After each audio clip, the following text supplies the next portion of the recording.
This evening, we will be learning about how to assess. And our speaker for this evening is none other than Dr. Stephen Mkunu. Master Guide Stephen Mkunu is a married man and has 2 children. He is a member of the Mamelodi Central SDA Church, and he is both an educator and an educationist. Hey, he loves youth ministry and he holds the following church leadership positions at the local church level. He is a public affair and religious liberty leader.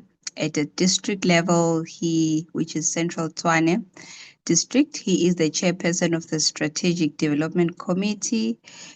He's also a senior youth vice president in the Adventist Senior Youth Federation. At the conference level, he is the Master Guide Chair or Master Guide Coordinator. He is also a member of the Adventist Junior Youth Administrative Committee, which is the ADCOM. He is Education Board member. At the conference level, he is also a chairperson of the Curriculum Committee under the Education Department. He is also a member of the TOC Constitution Committee. At a union level, he is the member of the Adventist Youth Constitution Subcommittee. He is also a member of the Junior Youth Subcommittee. He is the member of a secretary of 2027 SAU Kempori Program Committee. He is also the member of the committee reviewing the Adventist Youth Handbook Development. Yeah, he's a man of many hats indeed. And he has the following church leadership courses. He has the Master Guide leadership course. He's a mentor. He's also mentoring the senior youth leadership. He's got the PLA, the APLA, which are legacy qualifications. But yes, he did the PA. We need to acknowledge because there was work that was put in there. Level 1 stewardship qualification. He holds a PhD degree in science education. He has been in the education sector for more than 30 years. And he has been the head of department, deputy principal at a high school. He has presented research papers at the national and international conferences. He has published research papers in the international journals of science education. And he is currently working for Umalusi Quality Council in general and further education and training as a manager for curriculum. So this is our Dr. Mkunu, as you can see, a man with many hats, and we are led indeed, and we will give over to him. Thank you so much, our leader, for leading us. Over to you.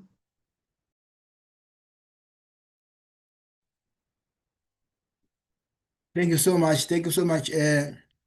Notando, for the introduction. So let me see if I can share this one.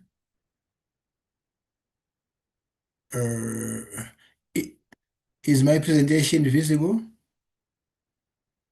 Yes, it is. Okay.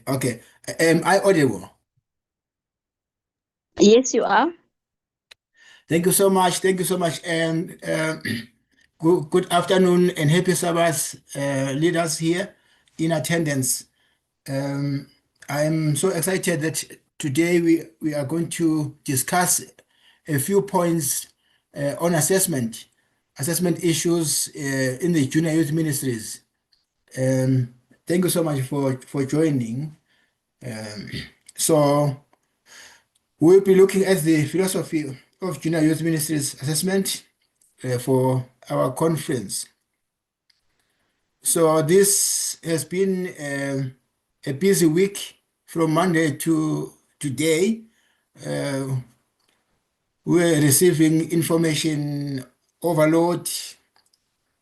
We concluded our seminars yesterday, but today is just a training on assessment issues for our adventurers and pathfinders. Okay, seeing that we are now in the second semester of the year, many churches are now preparing for assessment, and some have already started the pre-assessment, preparing for the final assessment by the conference. Okay. And in a special way, I would love to thank this opportunity, thanking my director, Pastor Mkhize, for allowing me to do or to facilitate this training for the assessors today. Thank you so much, Mfundisi. This is truly appreciated. Okay. Now, as we all know, that the youth department is divided into two. We have junior youth and senior youth, but the focus for today is on junior youth. We were just one. The division is only administrative, so that work can be manageable. So we are here today. As you may see this picture, that master guides are there as leaders, leading adventurers and pathfinders. Okay, same with senior youth. We have senior youth leaders standing or leading ambassadors and young adults. But now here is our focus today. Let's start first by looking at the objectives of this training today. The objectives of this training is to produce here assessors that will be able to understand assessment principles, interpret curriculum requirements, apply assessment methodologies, evaluate evidence competently, engage professionally with counselors and learners during assessment. Want to have assessors that will be able to make sound professional judgment when assessing learners or assessing our children. Want to have assessors who will be able to handle assessment challenges, those who will be able to record and report findings effectively, also to demonstrate professional conduct. So these are the objectives of our training this evening. When we are done, we need to check, go back and check if all these objectives were covered, right? So assessment, in fact, is just a quality assurance process we are doing as a conference. Because in our local churches, before the conference comes for final assessment, we do what we call pre-assessment. Then we come at the end of the year to do do quality assurance processes to check if everything is in order. Now, what is assessment? What is assessment? Assessment is a continuous and planned process of identifying, gathering, and interpreting information about the performance of the child. Here, the child, I'm referring to the adventurer and a pathfinder. This thing is continuous. This thing is continuous, right? So I will further explain that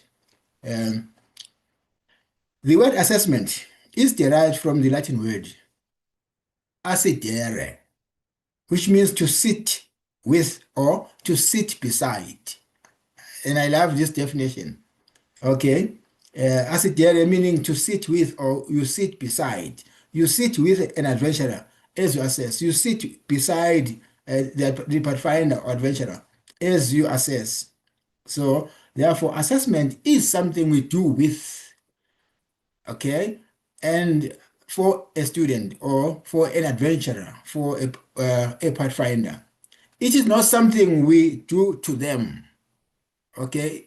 I hope you see the difference here. Assessment is something we do with. It's not something we do to them, but we do with them. We sit beside, next to them, okay? We sit with them as we assess. Now, what is the purpose of assessment? the purpose of assessment is to generate and collect evidence of achievement. Okay, that's the whole purpose. We want to improve the process of learning and teaching. So, as assessors, when we go or when we visit a church for assessment, the main purpose, we want to support counselors there so that we improve the process of learning and teaching. We do not go there as judges, but we go there as supporters. We support our counselors in the local church. Right. Now, about the integrity of assessment, we need to take these things very serious. Assessors are appointed. Assessors are appointed, okay, by the Trans-Orange Conference Junior Youth Director to be part of the team of assessors to assess the work of children. So when you visit a church for assessment, you are there representing the Adventist Junior Youth Director, Pastor Mkize. That is very important, right?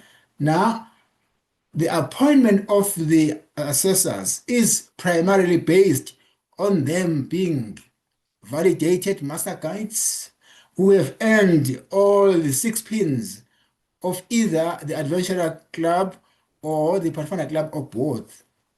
This is the qualification of an assessor, as we all know. If you're a master guide, you must be validated. Why? Because assessment is about dealing with a child.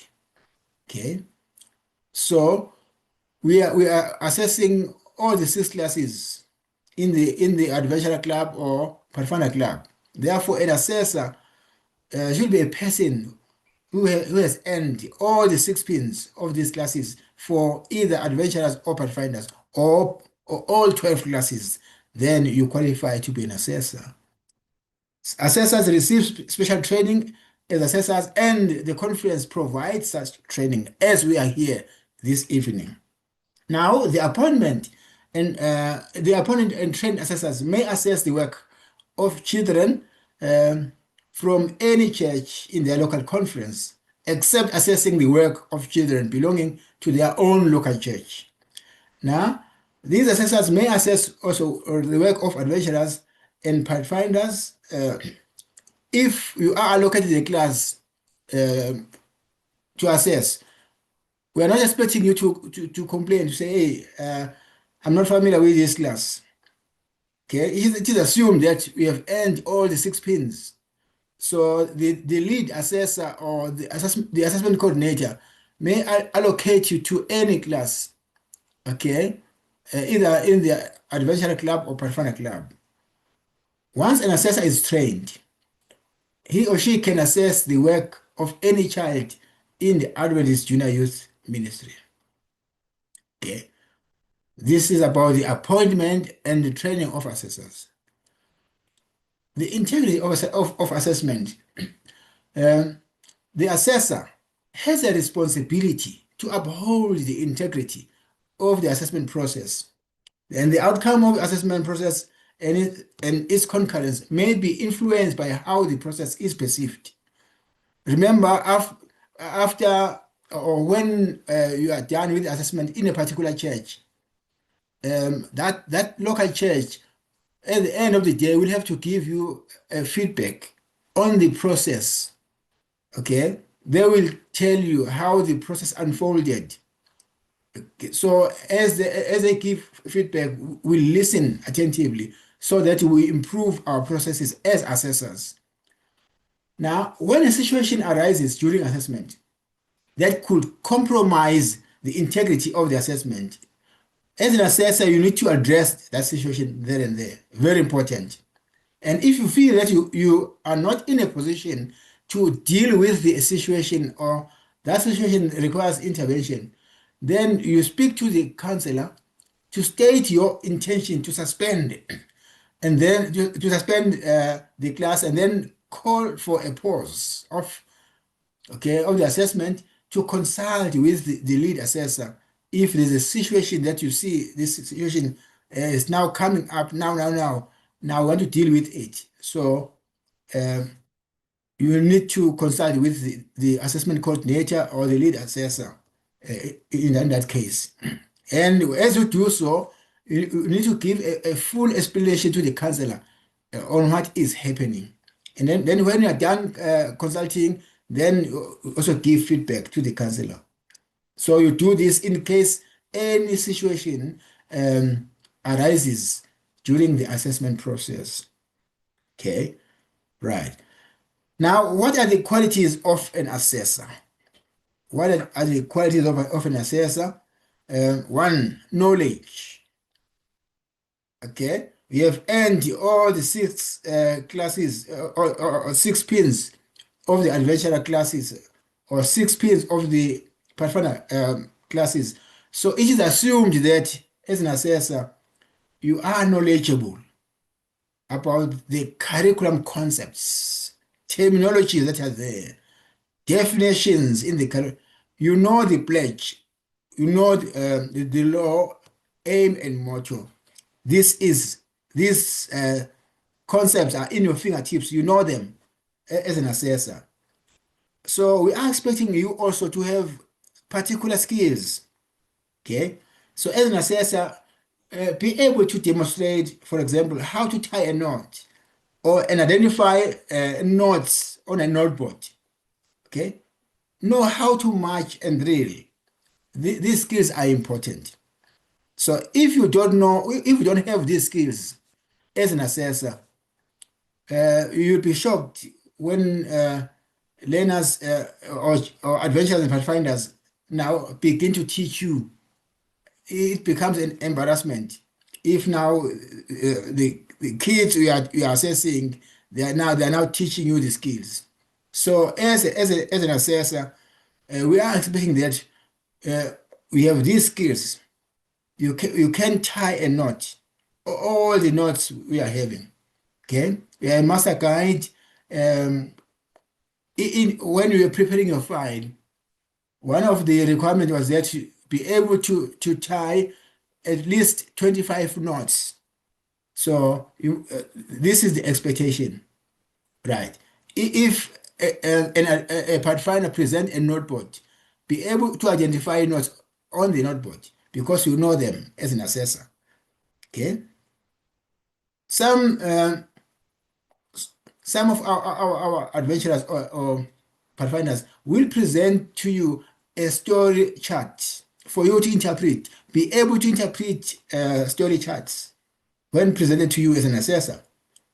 Observe when a pathfinder in regular class build or demonstrate the use of a reflector oven by cooking something at a camp. As I said at the beginning, assessment is continuous. Assessment and teaching, the two are just the two sides of the same coin. You can't teach without assessing. The two are just two sides of the same coin. Okay, when let's say you take pathfinders for a weekend camp for skills there. Okay, as they practice those skills, at the same time, you as a counselor, you assess them to check if they have mastered the skill. Okay, teaching pathfinders is not only about completing a workbook. It is one thing to complete a workbook. It is another thing to see a child mastering the work. Okay, but if we do this as a tick box, okay, for assessment and investiture, then we will be missing a point as assessors, as counselors.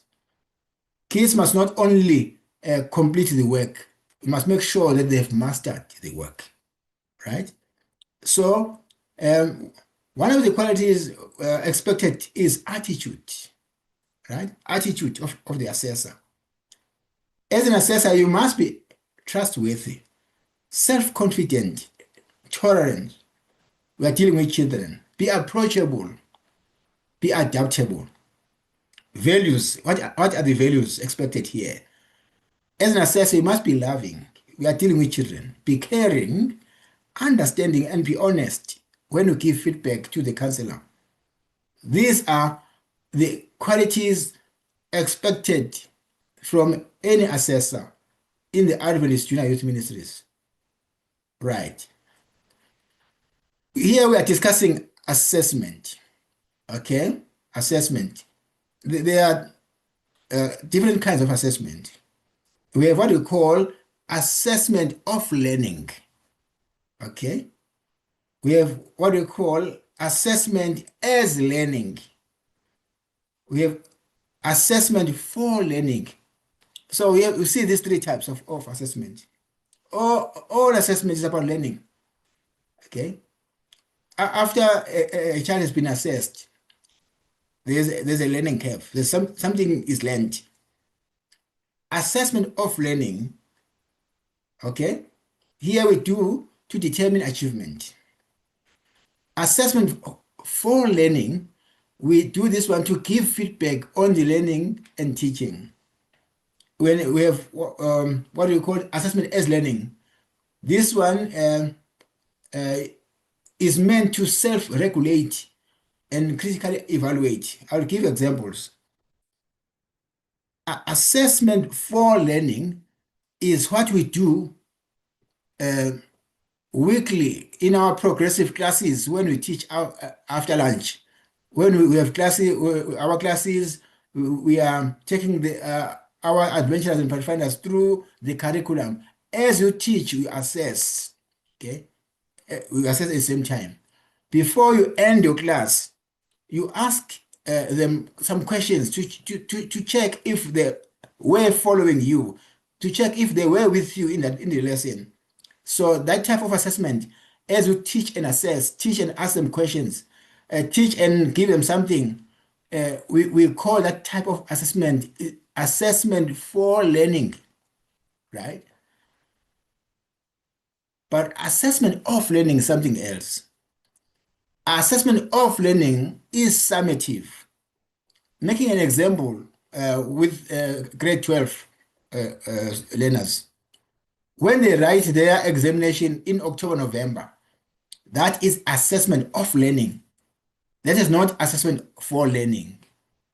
Teachers will do assessment for learning throughout the year as they teach. That is assessment for learning. But in November, December, a grade 12 learner sitting to write.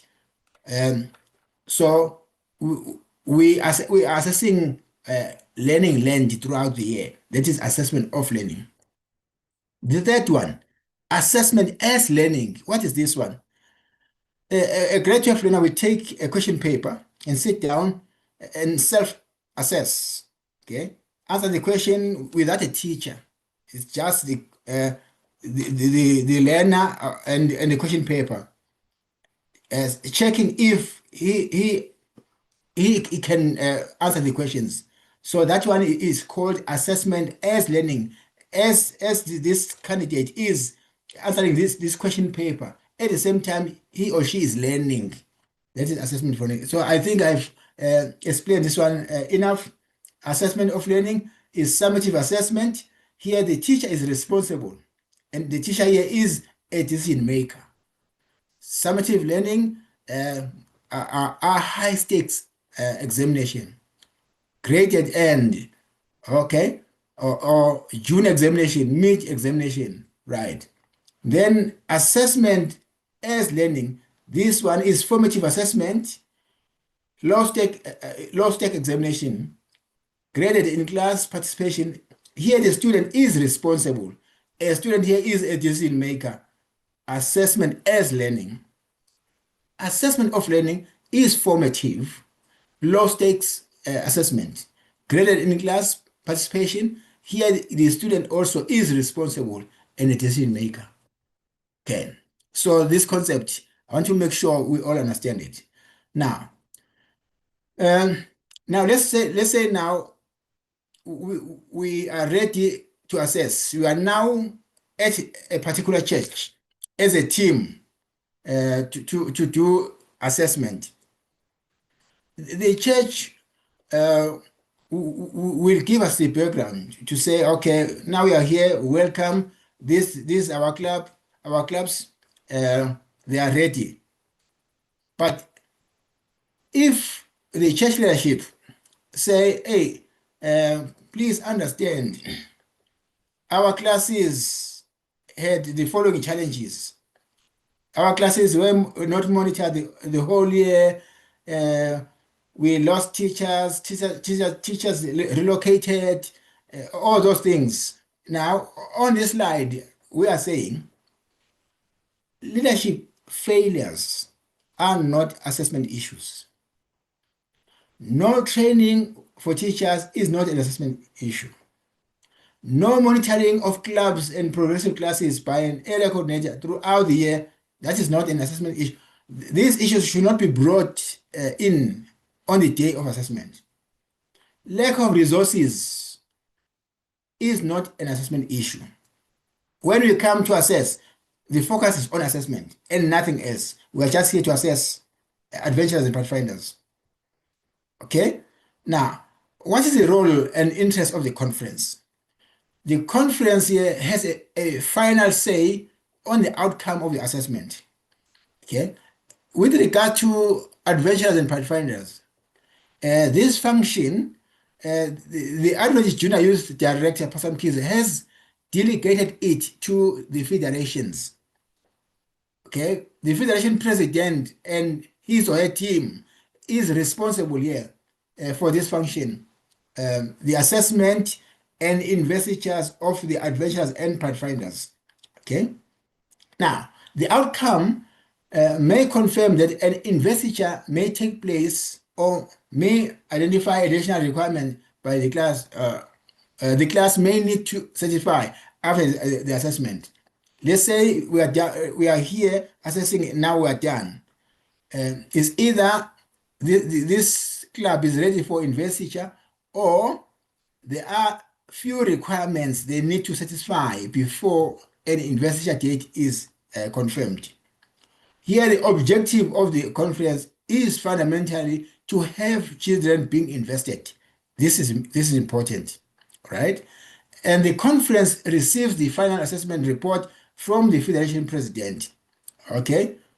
Now here, in our case, so the federation president keeps this report through the secretary of the federation, right? And the conference, in consultation with the local church leadership, decides on the dates of the investiture. A local church may say, our children have been assessed. Now we are proposing the following dates to the conference or to the federation. Then an agreement or a decision will be taken to say, okay, this date suits all of us. Then that's it. This is about the role and interest of the conference. The main interest of the conference is to see our adventurers and pathfinders invested. Right. Now, as an assessor, you need to be prepared and be ready technically by familiarizing yourself with the curriculum requirements of a class allocated to you for assessment. Okay? Make sure that class you are about to assess, you know the curriculum. All the concepts are in your fingertips. Let's begin with the adventurer curriculum and the requirements. As we all know, we have 6 classes here, beginning with the Little Lamb, 4 years, Early Bird 5 years, BCP 6 years, Sunbeam 7 years, Builder 8 years, and Helping Hand 8 years. So this is the adventurer club with these 6 classes. Now, in their curriculum, what are they looking at? What is the focus? The curriculum of the adventurer club, okay, has 4 basic relationships. Okay, the first relationship is about my God. Okay, so our adventurers need to understand that we are living in this sinful world. There is a great controversy. Okay, then you know that. Then you know how to build a relationship with God, knowing their God, my God. This is the first basic relationship. They need to relate with the Creator. They need to know there's a God who created us. Okay.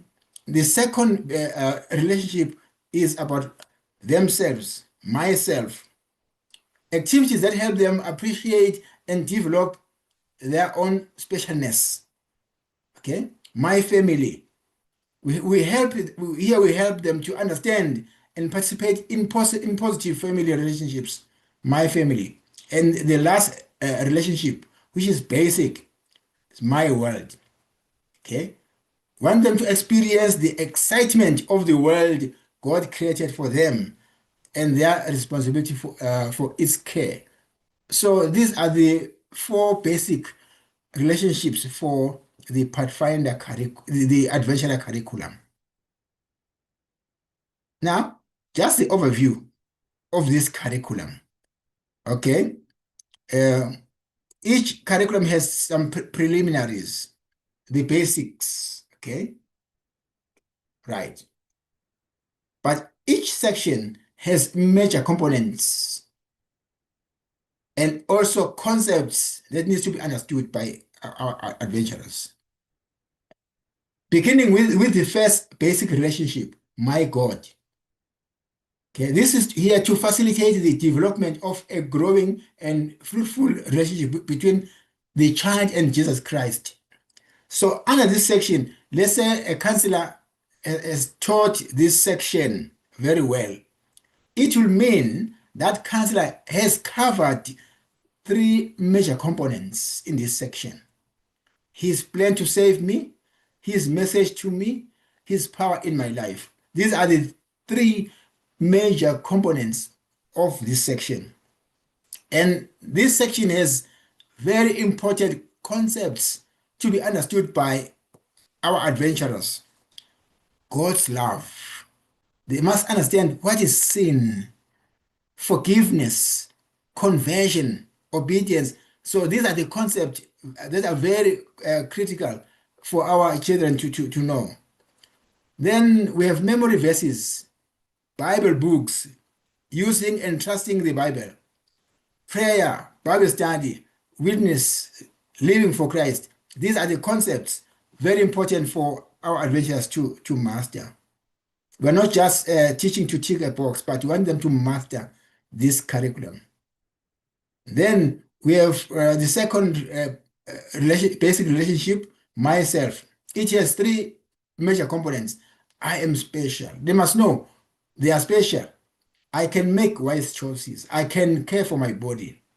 This also has special concepts, the uniqueness and value of each person, responsibility for service, talents, feelings, values, decision making, media, health, fitness, anatomy, temperance, sexuality, all these things, all these concepts, they need to know as we teach them. We need to take time to teach our adventurers all these concepts. Okay. My family has three major components. I have a family. Family cares for each other. My family helps me care for myself. These are the three major components under this track. And also, there are concepts, the uniqueness of families, family changes. Okay. Okay. It is so interesting when you assess adventurers. You ask them a question, tell me what has changed in your family. They tell you honestly. Hey, they will say, in my family, one, two, three has changed. Okay. So you will enjoy assessing adventurers and pathfinders. As you assess, you learn a lot from children as well. Right. Then the last basic relationship, my world, with three major components: the world of friends, the world of other people, and the world of nature. Also, this one has concepts that need to be mastered, understood by our adventurers. Okay, now let's move on to the Pathfinder curriculum requirements. As you all know, also here, we have 6 classes, beginning with Friend class 10 years, Companion 11 years, Explorer 12 years, Ranger 13 years, Voyager 14, and Guide 15. Right. Okay. Now here, what are we having here? The Pathfinder curriculum requirements.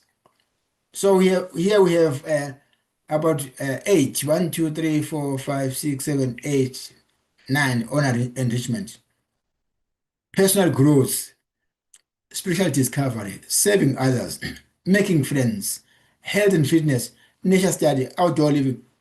When a counselor says, I'm done with the curriculum, now I'm ready for assessment, it will mean the counselor has covered all these sections of the Pathfinder curriculum.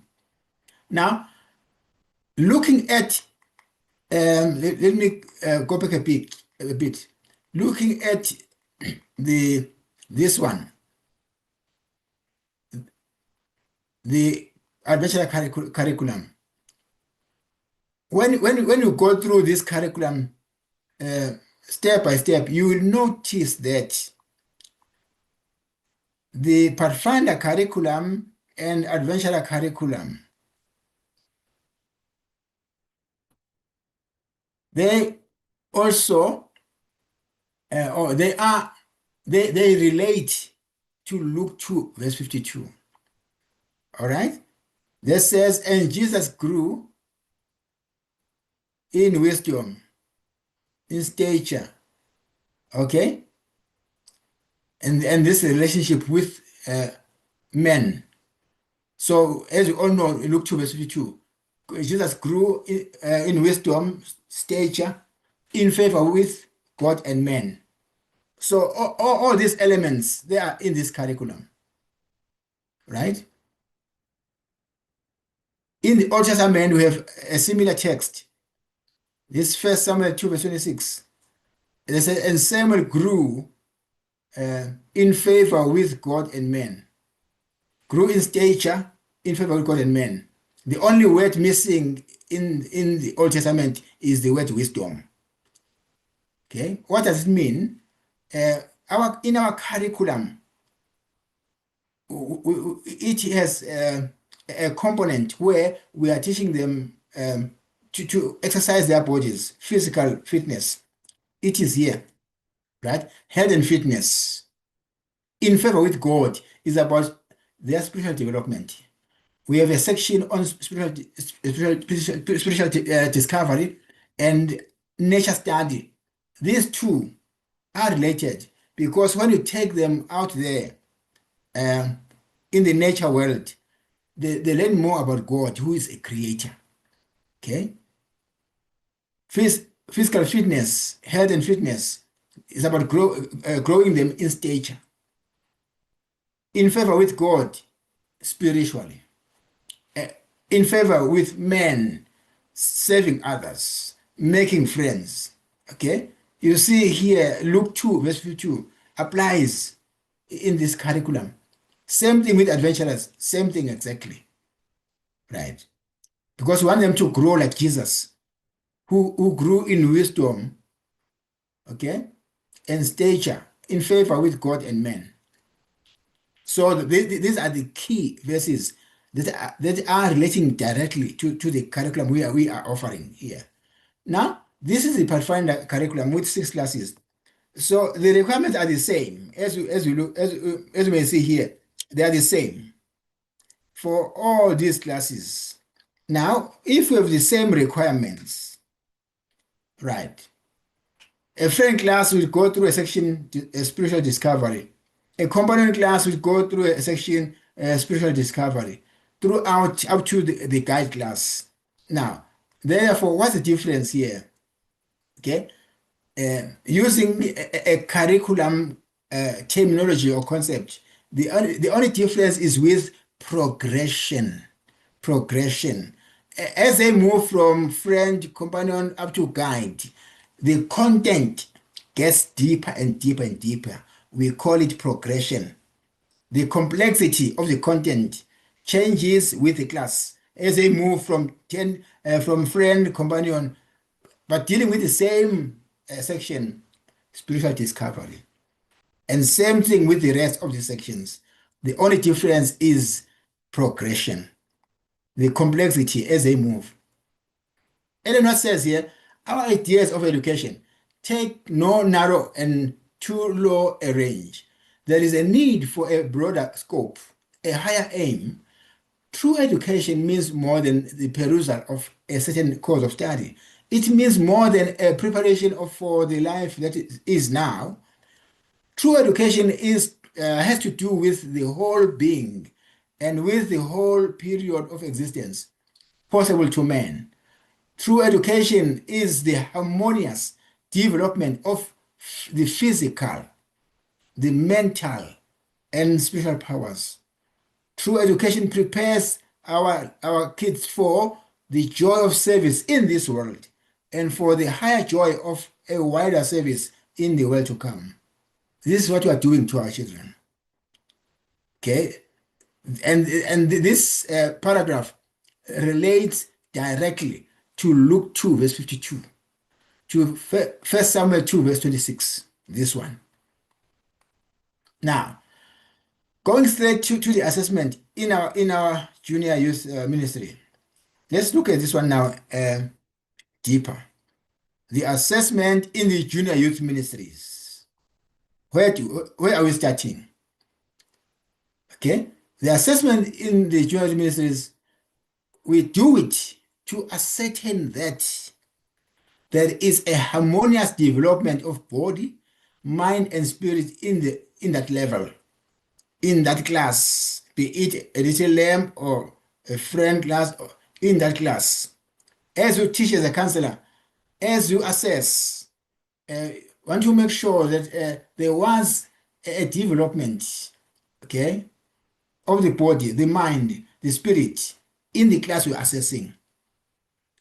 The assessment is there to ascertain that our children cover the building blocks of a decision for Christ. That was their curriculum. This one is important, yeah?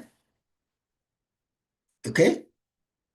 Once you ascertain that our kids, they have covered all the building blocks of a decision for Christ, I normally ask myself a question. I'm making this scenario. This child went through all the 12 classes, from Little Lamb up to Guide, 12 classes. And at the end of the day, this one child is not taking a decision for Christ. He doesn't want to be baptized. Now, asking myself this question is, say, what is wrong with us? Is it the way we teach our curriculum? Is the challenge with the curriculum itself? What is wrong here? Why a child having gone through all these 12 classes, but at the end of the day, this child won't take a decision for Christ? Okay, this question has bothered me for years, but it means there's something not right, either with the curriculum or the way we implement the curriculum. We do assessment to ascertain that our children are eager to share what they have learned, the way they learned it. Here, we are making disciples here. What they learned, they need to share with their friends at school. They need to evangelize. So these three components are very important with regard when coming to the assessment of our adventurers and pathfinders. We need to ensure all these three things are there. If you can teach the curricula properly, come year 15, the guide class, we are going to baptize pathfinders, a number of them, because they know who is Christ. They know the concept of salvation. They take a decision for Christ. Then we baptize them. They know how to share the gospel through the curriculum. Okay? Now, let's move on to this one now. Because this is assessment. You are dealing with churches, federation. There are so many structures. Now, what are the protocols to be followed? Now, let's look at the protocols. a local church will make a request for assessment. Okay. Now, one, the reporting line for assessment requests by the local churches. One, the adventurer and pathfinder coordinators work directly with the local clubs. In our federation structure, we have area coordinators down there. We have vice VPs. We have the president. This is the structure. But our ACs, our area coordinators, they work directly with the local churches. They work with the club directors. We start there. When the church is ready for assessment, the club director will communicate this to the ACs, either AC Adventurer or AC Pathfinder or AC Master Guide. Now, churches that are ready for assessment report to their area coordinators for adventurers or for pathfinders through their club directors. Then area coordinators in turn report to the vice presidents, right? ACs may have their own subcommittee. Let's say they have a subcommittee, AC Adventurer, AC Pathfinder, and AC Master Guide. Once a request comes to their ears, then they discuss it. Then the AC Master Guides will take the request to the VP Master Guide, because up there is an assessment committee. We shall look at it. Then the AC Master Guide takes the assessment investigation request to the VP Master Guide for discussion by the assessment committee. So we are proposing that each federation establishes an assessment committee. Then the vice presidents then share the assessment request with the vice president Master Guide for transmission to the president. So this is the protocol, so that we do not do things haphazardly. We need to follow a particular protocol. It begins with the local church saying it is ready for assessment. Then the club director communicates this to the AC. Then from the AC to the VPs. From VP to the assessment committee. And then the assessment committee chair reports this to the executive committee of the federation. Now everyone knows that church so-and-so is ready for assessment. This protocol, as proposed here, it will help us to do things in an orderly fashion. Right. Now, the Federation Assessment Committee. An assessment committee should be established at the federation level. Committee members are the following. We have the Adventurer Vice President. Okay. We have the Pathfinder Vice President, the Master Guide Vice President, who will be the chairperson of this committee. We have also here the President of the Federation as an ex-official here. This is the committee of the federation, of the assessment at a federation level. So I was saying here, also the ACs may establish their own committee down there, because they are working directly with the local churches. Now, the role of this committee is to discuss assessment and investigation requests and other issues. Their role is to provide a refresher training to allocated assessors. Let's say a church is ready for assessment. It is this committee that will provide a refresher course to all the assessors to visit a particular church. This church will confirm assessment schedules and programs for assessment. This committee takes assessment or investigation request to the executive committee of the federation. Okay, so this committee is responsible for the quality assurance of assessment reports before they are taken to the executive committee. We shall discuss that also. This is the structure here proposed based on the experience. Okay, it works if you do things like this, right? Then the assessment team has a leader. We call this person a lead assessor or an assessment coordinator. This coordinator receives information from the church requesting assessment. Okay. supposed to receive information. What is that information? So the church requesting assessment must provide this leader with the list containing the classes and names of adventurers and pathfinders to be assessed, and also the names of the counselors teaching these classes. That list needs to be submitted by the local church requesting assessment to the assessment coordinator. Why? Okay, because the function of this person is to allocate assessors according to the list provided by the church. So the assessment coordinator will allocate assessors to say, assessors, Master so and so, we are going to assess this class, Listen Lamb, you are going to assess friend class. So he allocates assessors according to the classes submitted by the church requesting assessment. The assessment coordinator prepares assessment program or schedules, preferably 2 weeks in advance.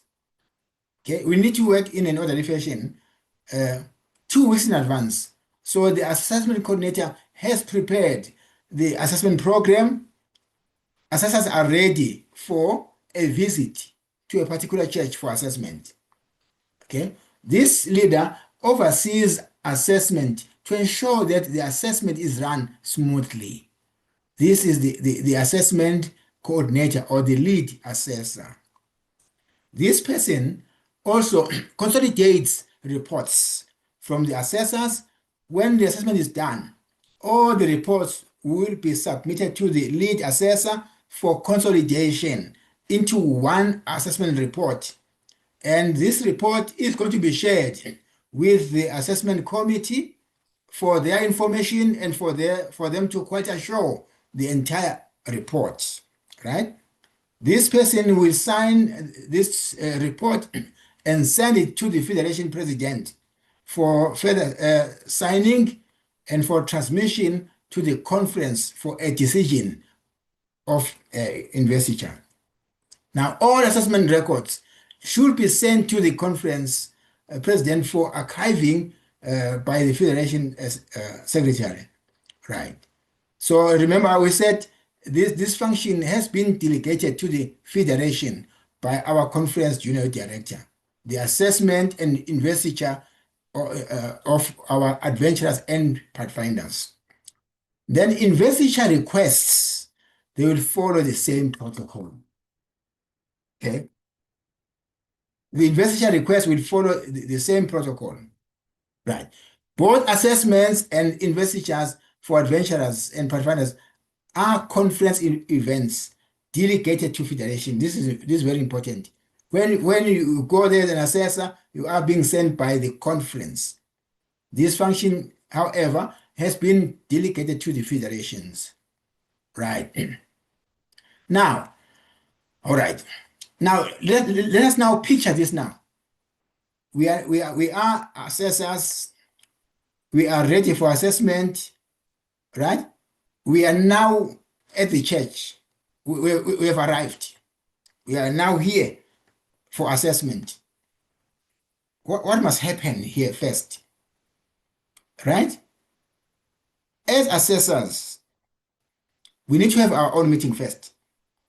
It's either we do it on site there, or we do it in our own space or virtually before we go there. But this pre-assessment meeting is important. Assessors should meet to discuss issues before they go to that particular church. The purpose of this meeting is to prepare assessors for the assessment, to ensure a common understanding of expectations and allocate responsibilities. Okay. Now the key discussion points are the following. Okay. They discuss one opening and orientation, assessment program, allocation of responsibilities, review of curriculum requirements, assessment methodologies, rules of evidence, professional conduct, risk management, because when we assess, we also deal with learners with special needs, the language used, resources and challenges. They discuss what? assessor councillor meetings, final instructions. So these are the items, but you are not going to confine yourself to these items. You may add more than this list, or you can reduce anything that will make your life easy. Then the lead assessor should remind the team of assessors that we are not here to pass or fail children. We are here to gather evidence. We are here to observe learning and to maintain the integrity of the assessment process. This is important. So the lead assessor or the assessment coordinator should always remind assessors about this. We are not here to fail or pass children, but we are here to observe learning, to maintain the integrity of the assessment processes. Now, when this meeting is done, now the next platform, now we are at this church. Where do we start? There is what we call a plenary meeting, okay? Where all of us, church leadership, assessors and counselors, they are meeting together in the morning before we start for welcoming, for prayer, and other things. And the purpose of this meeting now, remember the first meeting is the assessors meeting, okay, only. Now this is now a plenary meeting before the assessment starts. Hence, I'm calling it pre-assessment plenary meeting. The purpose of this meeting, okay, is that before the assessment starts, the assessors should meet with the local church leadership to establish a common understanding of the assessment processes, roles, expectations, logistics, and desired outcomes. Two, the purpose is that the meeting will help to create a cooperative environment and safeguards the integrity of the assessment. Okay, cooperative environment, meaning that we are here to cooperate with the church leadership, with councillors here, club directors. We work together cooperatively, right? Now, the key messages to the church leadership here is the following. Assessors should explain that the assessment is a quality assurance process. The purpose of the assessment is not to pass or fail children. Assessment seeks evidence that learning has taken place. We're just here to collect evidence. Our adventurers and participants have learned. Then the Federation has the final authority regarding the assessment outcome and investiture decisions. The ultimate objective is to support children towards successful investiture. These are the key messages we are sharing in the morning before we start the assessment. Right. This is our second meeting. Okay. Now matters to be discussed in this plenary meeting: assessment arrangements, assessment principles. Regarding arrangements, we are discussing assessment program, timetable, classes to be assessed, assessment venues, because this local church needs to give us the assessment stations or venues. Availability of counselors and learners. Have counselors all arrived? Are all learners here? Availability of assessment documents and evidence. Are the files here? Are the workbooks here? We're discussing these items. Assessment principles. We are discussing this. Okay? The integrity and fairness, professionalism, okay? Child-friendly assessment practices, evidence-based decision-making. The focus of the assessment is the learner achievement and the evidence of learning. Lack of resources and teacher training are not assessment issues, as said earlier on. Weak monitoring structures are not assessment issues. So we are discussing these things in our plenary meeting. Then we get done. When we are done, then what happens? Okay? What happens now when we are done? Then the local church will give us our workstations to say this class will go to this table, this one to this table, this to this table. Okay? Now we are done with our plenary meeting. we have been allocated our stations. Okay, we are now at our stations, right? Have this picture. We are now at our stations. Are we there to start straight away? No, we are not there to start assessing straight away. No. Before you start to assess kids in front of you in your station, this must happen first. Have a meeting with your counselor of the class you are going to assess. So we call this the assessor counselor pre-assessment meeting. Why pre? Because when you're done, you're going to have a post with the same person. Okay? So don't just start assessing straight away. Have a meeting with this person. And the purpose of this meeting is that before the learners are assessed, the assessor meets privately with the counselor, not in front of the kids. You just meet privately. Why meeting privately? You want to obtain contextual information about the class you are about to assess and the teaching learning processes. Okay? This discussion assists the assessor to understand the circumstances under which learning took place.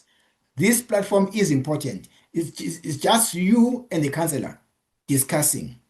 The assessor, as an assessor, you're going to explain yourself, your role. The assessor should explain that you say, I'm here as an observer on behalf of the federation or on behalf of the TOC. The TOC or the federation has the final say on the assessment outcome. Tell the counselor these words. The purpose is not to fail children. The purpose is not to pass children. And the role is to facilitate a process that assists the conference in making an informed decision on assessment. So it's you here discussing these issues with the counselor before you start the execution of assessment. Okay, you continue. You are discussing. You as an assessor, you want to check something with the counselor about these kids before you start. Okay, ask the counselor about the class. Just a few questions. Ask the counselor, how have you experienced your class during the year? Okay, what challenges did you experience? Was this the only class you taught? Were there any counselor handovers during the year? Did other people assist with teaching? These questions and the responses here are very important to you before you can start assessing. Ask the counselor about the learners. Were any learners absent for the part of the year? Are there learners with learning disabilities or special needs in this class I'm about to assess? What language or languages were used for teaching and learning here? Why are you asking all these questions? So that when you start assessing, you know exactly which language to use here. Okay, you know exactly which part of the curriculum was not covered. Because I want to also ask the counselor about curriculum coverage. Ask these questions. Were all curriculum requirements covered? Which sections were only partially covered? Which sections were not covered at all? Why are you asking this? You are asking this question so that when you start assessing, you won't waste time asking children the work or the sections they did not cover. If you do so, you'll be wasting your time. But knowing this, having this information beforehand, it will help you to ask relevant questions on the sections they covered. So this meeting is important. Okay? Ask the counselor about documentation. Questions like, is there a resource file available? Are lesson plans available? Are class registers available? Did all learners have workbooks? Was there any additional learning material used? What evidence exists outside the workbook? Okay? Ask him or her about evidence verification.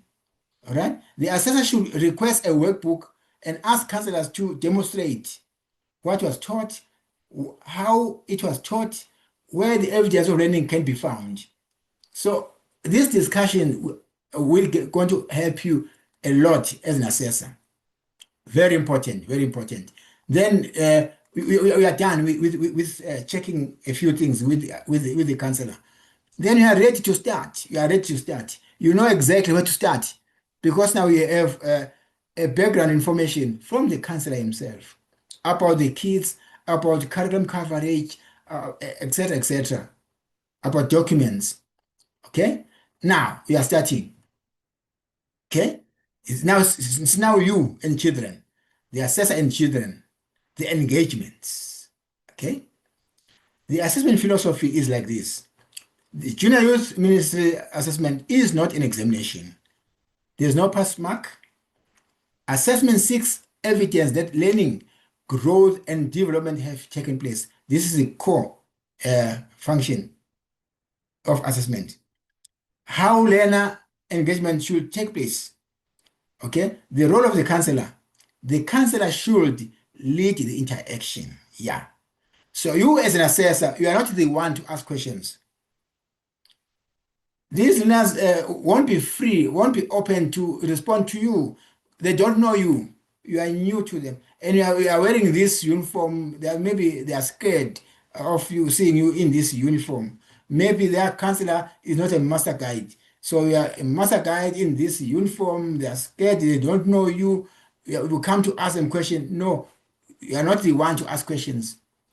The counselor, the person they know, must be the one leading questions. Okay, ask questions. The counselor must facilitate discussion. Your role or your duty as an assessor is we are there to assist the counselor. Okay, you are standing behind the counselor to say, okay, please check 1, 2, 3, check 1, 2, 3. Then the counselor on your behalf communicates this to children because children they know. Or during your meeting one-on-one with the counselor, you will discuss this. Okay, when we sit down to assess, I want us to go through 1, 2, 3. Then when you sit down to assess, the counselor knows exactly what you expect. Okay, hence the meeting one-on-one with the counselor is important, right? Then you use familiar teaching methods, right? Encourage demonstrations. So this is the role of the counselor here, right? Okay. Now the role of the assessor should observe. While the counselor is asking, doing this and this, you are there to observe. If the counselor is distributing questions evenly across all children, because counselors may play these tricks. They may tend to ask one child whom they know this child is clever, okay? Then they will give all questions to this particular child. That one needs to be discouraged. All the questions needs to be distributed evenly across all children in the class during assessment. You are there to listen. You are there to record evidence. You are there to monitor participation. Okay? If maybe the kids are demonstrating something, you are there to monitor, there to observe. You will only intervene when necessary. Okay? Now, during the learner engagement, the assessor also further should avoid becoming the center of attention. Don't be the center of attention. Remain outside the learner's line of sight where possible. Create a relaxed atmosphere. Avoid intimidating children. Ensure all learners participate. This is your role as an assessor. Very important, right? Now, how learner engagement should take place now? We have the following types of evidence. Okay, learners may demonstrate learning through what? Recitation, okay, oral responses, storytelling, Bible activities, group work, demonstration, presentations, practical exercises. They may show you all these things during assessment. So this is you and children, okay? You are observing here, you are observing them participate do 1 2 1 2 1 2, right? Now, when we are done observing all these things, we are done now. Then it must be you now, you and documents. You can't be observing them, demonstrating, doing this and this. At the same time, you are busy with their workbooks. You cannot multitask. Give it a time to observe them, respond to questions, demonstrations, okay, showing you this skill and that skill. Your attention should not be divided. When you are done with that, then there must be a time where we are saying it's you and documents, the portfolio of evidence, right? The purpose here is the following. The assessor reviews documentation to verify curriculum implementation and learn achievement. Then now it's you and their books, be it files or workbooks or story charts or whatever. We are busy now working on this. As you go through, you append your signature as you go through. Okay. You may mark, but I normally discourage marking because we don't have a memorandum. We don't have a marking guideline. If you put a tick, there must be a cross. But someone advised me to say, hey, these are the kids. They love to see those ticks, those ticks. We may do that, but what is important here, when assessing a POE, we do not put a tick. You just go through this, you read with understanding, and then you sign and date. Where there's a need for you to write comments, then you have your comments.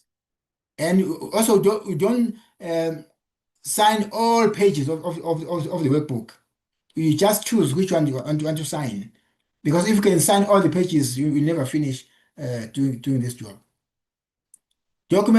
Regarding documents review, adventure evidence. It could be activity books, workbooks, story charts, drawings, craft activities, awards, advancement records. Portfolio evidence. It could be workbooks, portfolio of evidence, honor records, activity files, projects, service records, campcraft evidence. Other supporting documents could be a lesson plan, resource files, attendance registers, teaching resources, photograph certificates. So mainly the last ones, you are going to see this in the counselor's file. I need to emphasize this point. It is important that during the assessment, the counselor bring their files. Okay, their resources. Because we want to check if throughout the year you did plan for your lessons, for your classes. I want to see the ATPs, annual teaching plans, lesson plans, everything in your file. Then we also assess your file. Why do we want to check the counselor's file? This is not a child, it's a counselor, the teacher. The reason is that during investiture, when we pin your adventurers or your pathfinders, the conference will also pin you as a counselor, because we will have seen the evidence in your file that indeed you are a counselor, you are a teacher, responsible. Your file was perfect. Everything was there in your file. But a counselor coming to assessment without any resource file, pinning that counselor during investiture will be unfair. Right. Now, still we are working with documents. We are assessing evidence. When you assess a POE, it's nothing else. You are assessing evidence. Evidence. The assessor should evaluate.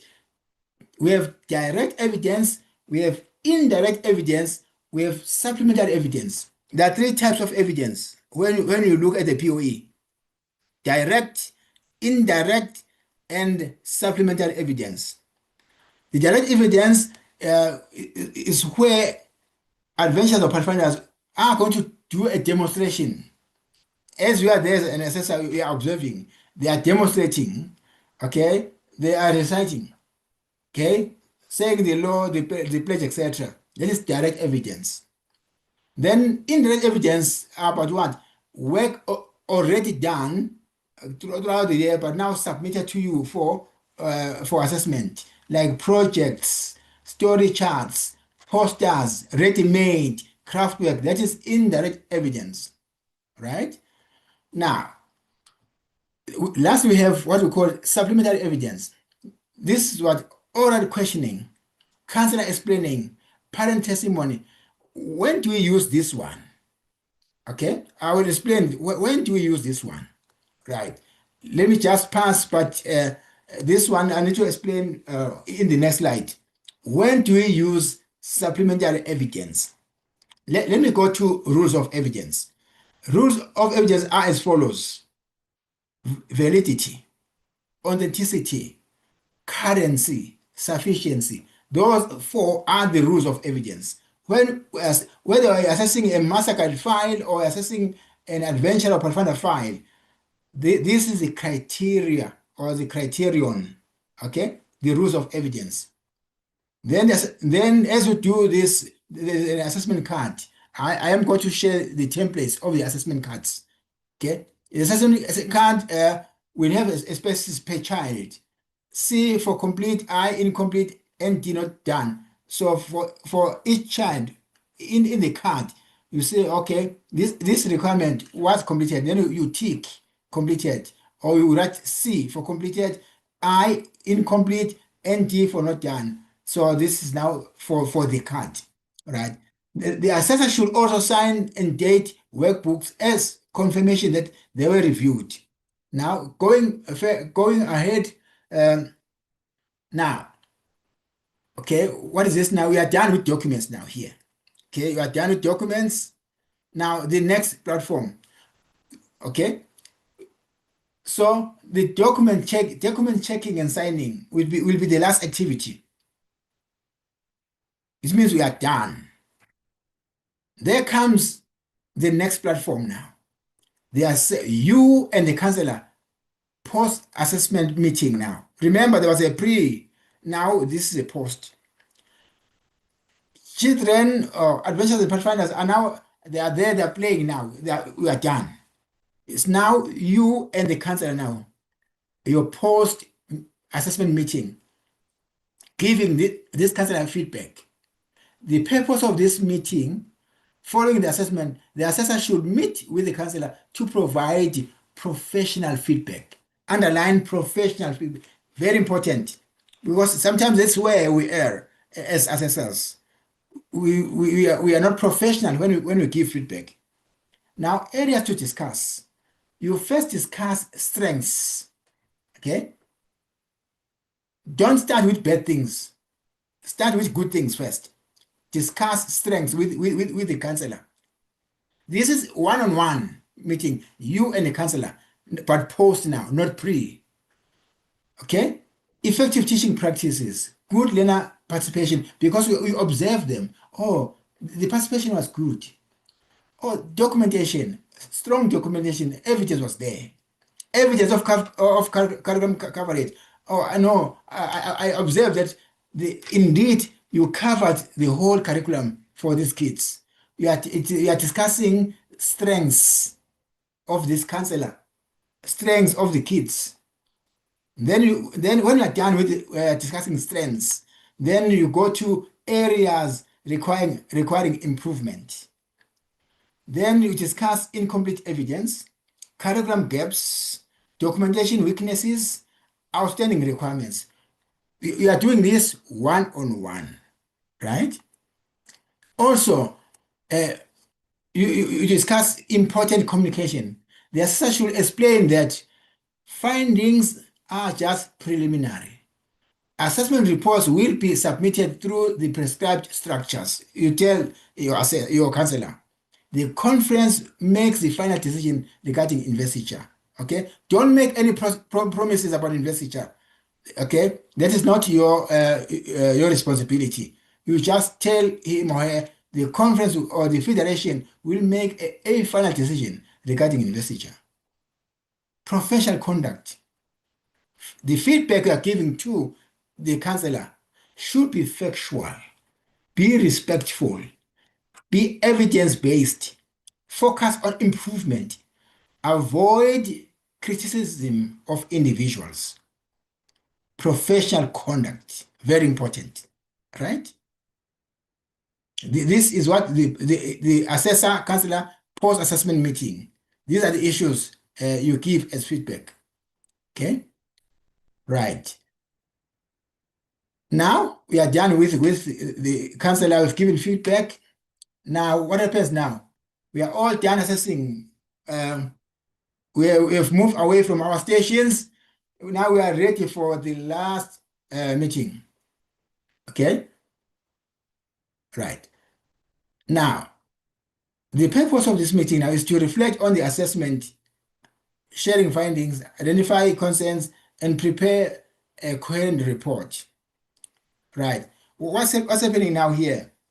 Before you meet with the church leadership, this is a meeting of the assessors only. Okay? Post-assessment, we are now done. All of us, we are done assessing. Let's meet and discuss. Right? We are discussing these issues. Initial reflections, findings from each class, strengths identified, challenges encountered, assessment integrity issues, consistency of judgments, special classes or special cases, recommendations to the church, preparations of the assessment reports, feedback on the assessment team itself. We are discussing these issues, right? Further, okay, in this meeting, these are the questions to be addressed. What were major strengths observed today? We are reflecting now. This is a meeting of assessors only. Councillors are not here. The church leadership is not here. What concerns need to be highlighted in the report? Were the assessment standards applied consistently? Okay? Asking these questions. Were the assessment tools adequate? What support does the church require? What lessons have we learned as assessors? What should we improve in future assessments? We are discussing here as assessors, né? Okay? We are reflecting on the assessment, reflecting on ourselves as well. Then the expected outcome of the two meetings, that is the pre and post. The pre-meeting of the assessors, okay, is about to establish a common understanding, planning, consistency, and readiness. This is pre-meeting of the assessors. I've discussed that one. And this one now, the post-assessment meeting of the assessors, we want to consolidate what findings now, want to consolidate recommendations, reporting, and continuous improvement. Then the lead assessor, very important now. When we are done with this meeting, the assessment coordinator, the lead assessor, will report to the post-assessment plenary. So we are done as assessors discussing, reflecting. Now we are ready to meet the congregation. We are ready to meet the church leadership, to meet the councillors and club directors now, to meet, to bid farewell, to do other things before departure. Okay? In this meeting, we call it post-assessment plenary meeting. All of us are here now. Councillors, club directors, assessors, we are here. Okay, this is our last meeting of the day, right? We are here to do what? Not all of us who are going to present in this meeting, because we want to avoid a number of things based on experience. So in this meeting, that's where most assessors mess up. In this meeting, this platform is not a platform for us to raise issues that were raised on one-on-one with councillors. This platform is a public platform. It needs to be respected. Once here you raise issues, sensitive issues that you raised with the councillor on your meeting, post-assessment, you will be offending that person here. Okay, so here we need to continue to behave professional. Hence, we're saying here only one person is going to give feedback to the church leadership. The post-assessment meeting, this is the final meeting before departure.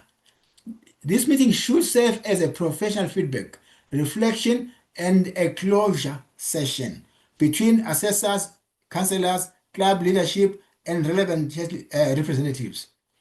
The following agenda can be developed for the use as a formal farewell or post-assessment meeting. One, post-assessment farewell meeting. We are just here discussing the purpose of the whole exercise from morning till the time in this meeting. You want to communicate the overall assessment findings. Okay, that's the whole purpose. Want to acknowledge strengths and achievements. Want to provide constructive feedback. You want to discuss areas requiring improvement. In this meeting, you want to clarify the next steps in the assessment process. In this meeting, you want to thank all participants for their contribution. In this meeting, you want to conclude the assessment professionally and positively. Very important in this meeting. So you don't raise any issues that are negative here, not at all. Then if we end our assessment on this note, we will be leaving that church blessed. We'll be leaving that church blessed. Okay? Now we are done with this meeting, farewell meeting, we're done. Now what remains is you as the assessor and your report. You need to sit down now, write a report, but not on site there, at your own spare time at home. But the report writing here is the issue now. Okay? The assessor's report is the official record of the assessment. It supports conference decision making and serves as a quality assurance document. Information to be included here in the report is the following. So this is the structure, the proposed structure of the report. You have statements on the administrative information, background information, the assessment process, how did it unfold, the evidence reviewed, findings, strengths, challenges, recommendations, then final professional judgment. This could be used as the structure of your report. You may add something to this, you may reduce, make it user-friendly to you, right? Now, submission processes. The completed assessment record cards and findings are submitted to the assessment coordinator, who compiles the official report for transmission through the federation structures to the conference. Okay, then the conference then makes a final determination regarding investiture. Here, the conference I'm referring to the federation. Sample overall assessment statements. Okay, now this in your report, I'm just giving you here an example of the overall assessment statements you may write. Doesn't mean you must copy this and paste. You say here the adventurer or performer class presented sufficient, valid, authentic, and current and relevant evidence of learning. It's you reporting here. Learners demonstrated knowledge, skills, values, and attitudes consistent with the objectives of the Junior Youth Ministries curriculum. The assessment team therefore recommends progression to the next stage of the approval process, subject to the completion of the identified improvement actions. So it's you here now recommending. These are your closing statements in your report. Okay, I'm just here giving a skeleton how we need to report. Okay, and reporting is a skill, right? Right. Remember, we just for emphasis, we said this assessment is not an examination. There's no pass mark. How it is done? Okay, recapping. One, Let the teacher brings out of the children what they taught them, the way they taught them. It is the counselor asking questions. The assessor should be outside the eye line of the children who are being assessed. Okay, this is the philosophy of assessment in our junior ministries. Right now, as we assess, assessment is about evidence. Remember, I had to emphasize this word: evidence. Evidence, rules of evidence. Every piece of evidence should be tested against 4 criteria. That is validity, currency, authenticity, and sufficiency. This is the criteria. Validity means what? As we are assessing, it means the evidence provides information that is relevant to the standard and outcome being assessed. It is valid. Currency means what? It means the evidence shows that the candidate is still competent at the time of assessment. The evidence I'm assessing here is current. Okay? It was not produced long ago. It is current. Authenticity means that the evidence I am assessing produced patterns to the learners assessed and not someone else's work. Okay? So some parents may do work for the children. So if that's the case, that work is not authentic. It must be learner's work. Evidence, sufficiency. As I'm assessing this work, is it sufficient? There is enough evidence to convince the assessor that the candidate is competent against all criteria, including knowledge, skills, and attributes. So this is the criteria we're using when we assess evidence. These are the rules of evidence. Whether we're assessing a MasterCard file or we're assessing an adventurer or Pathfinder work, the rules remain the same. Applying these rules, okay? How do you apply these rules? During assessment, beginning with validity. Ask this question: does this evidence relate direct to the curriculum requirements? If not, it is not valid. An example, a completed nature study project can be used as evidence for nature study outcomes, right? Evidence that is unrelated to the curriculum, it is not valid, right? Valid evidence test. How do you test that this evidence is valid? Relevant, the evidence is relevant to the requirement of the curriculum. It demonstrates intended learning outcome. Therefore, it is valid. Now, testing currency. Is it current? Ask this question. Does the evidence reflect current competence? Evidence should demonstrate learning achieved during the relevant assessment period. It is current. It is not something that was produced in 5 years time or long ago. It is current. Now, how do you test for currency? Current evidence test. Is this work recent? Is it relevant to the assessment cycle? Okay.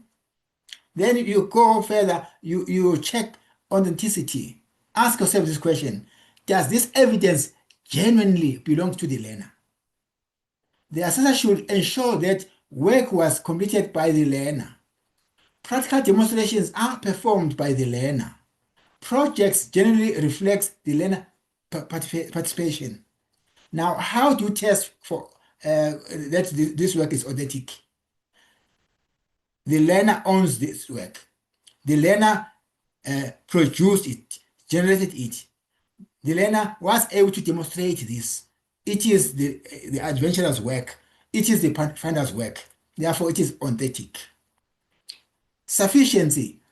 Here with this one, ask yourself, is there enough evidence to support a judgment? One isolated activity may not be sufficient. The assessor should review the full range of evidence available. Then you say, no, this is sufficient. Then how do you test for sufficiency? Okay. Oh, here enough evidence exists. Evidence covers all required areas. Therefore, this work is sufficient. So this is how we apply the rules of evidence when we assess learners' POEs. Okay. The decision is made on evidence provided by applicants of the skills and knowledge that they are currently using, which has been previously learned through work, study, life, and other experiences. Okay, so this one, just for emphasis, that when you check evidence, there is direct evidence, indirect, and supplementary. Okay, I promised you that I'm going to explain when to use supplementary evidence. Now we are here, right? Let me start by direct evidence. Direct evidence. Direct evidence is generally the strongest form of evidence because the assessor personally observes the learner performance. It's direct. The learners are reciting the law. They're doing this in my presence as an assessor. This thing is direct. Examples of direct evidence is one, reciting the adventure of Pathfinder law, explaining the Bible lessons, tying the knots, marching and drilling. They are doing these things. I'm here assessing. I observe them. Therefore, this is a direct evidence. Demonstrating camping skills, delivering presentations, participating in group activities. Then, after this, the assessor should observe. As they do these things, you as an assessor, you observe the accuracy, okay? The understanding, or they do understand this law and pledge. Participation, group activity, skill execution. So this is now your duty to do this. You are not there just sitting and doing nothing. You are observing the accuracy with which they are doing this, marching and drilling, understanding the law and pledge, participating in group activities, skill execution, tying the knots.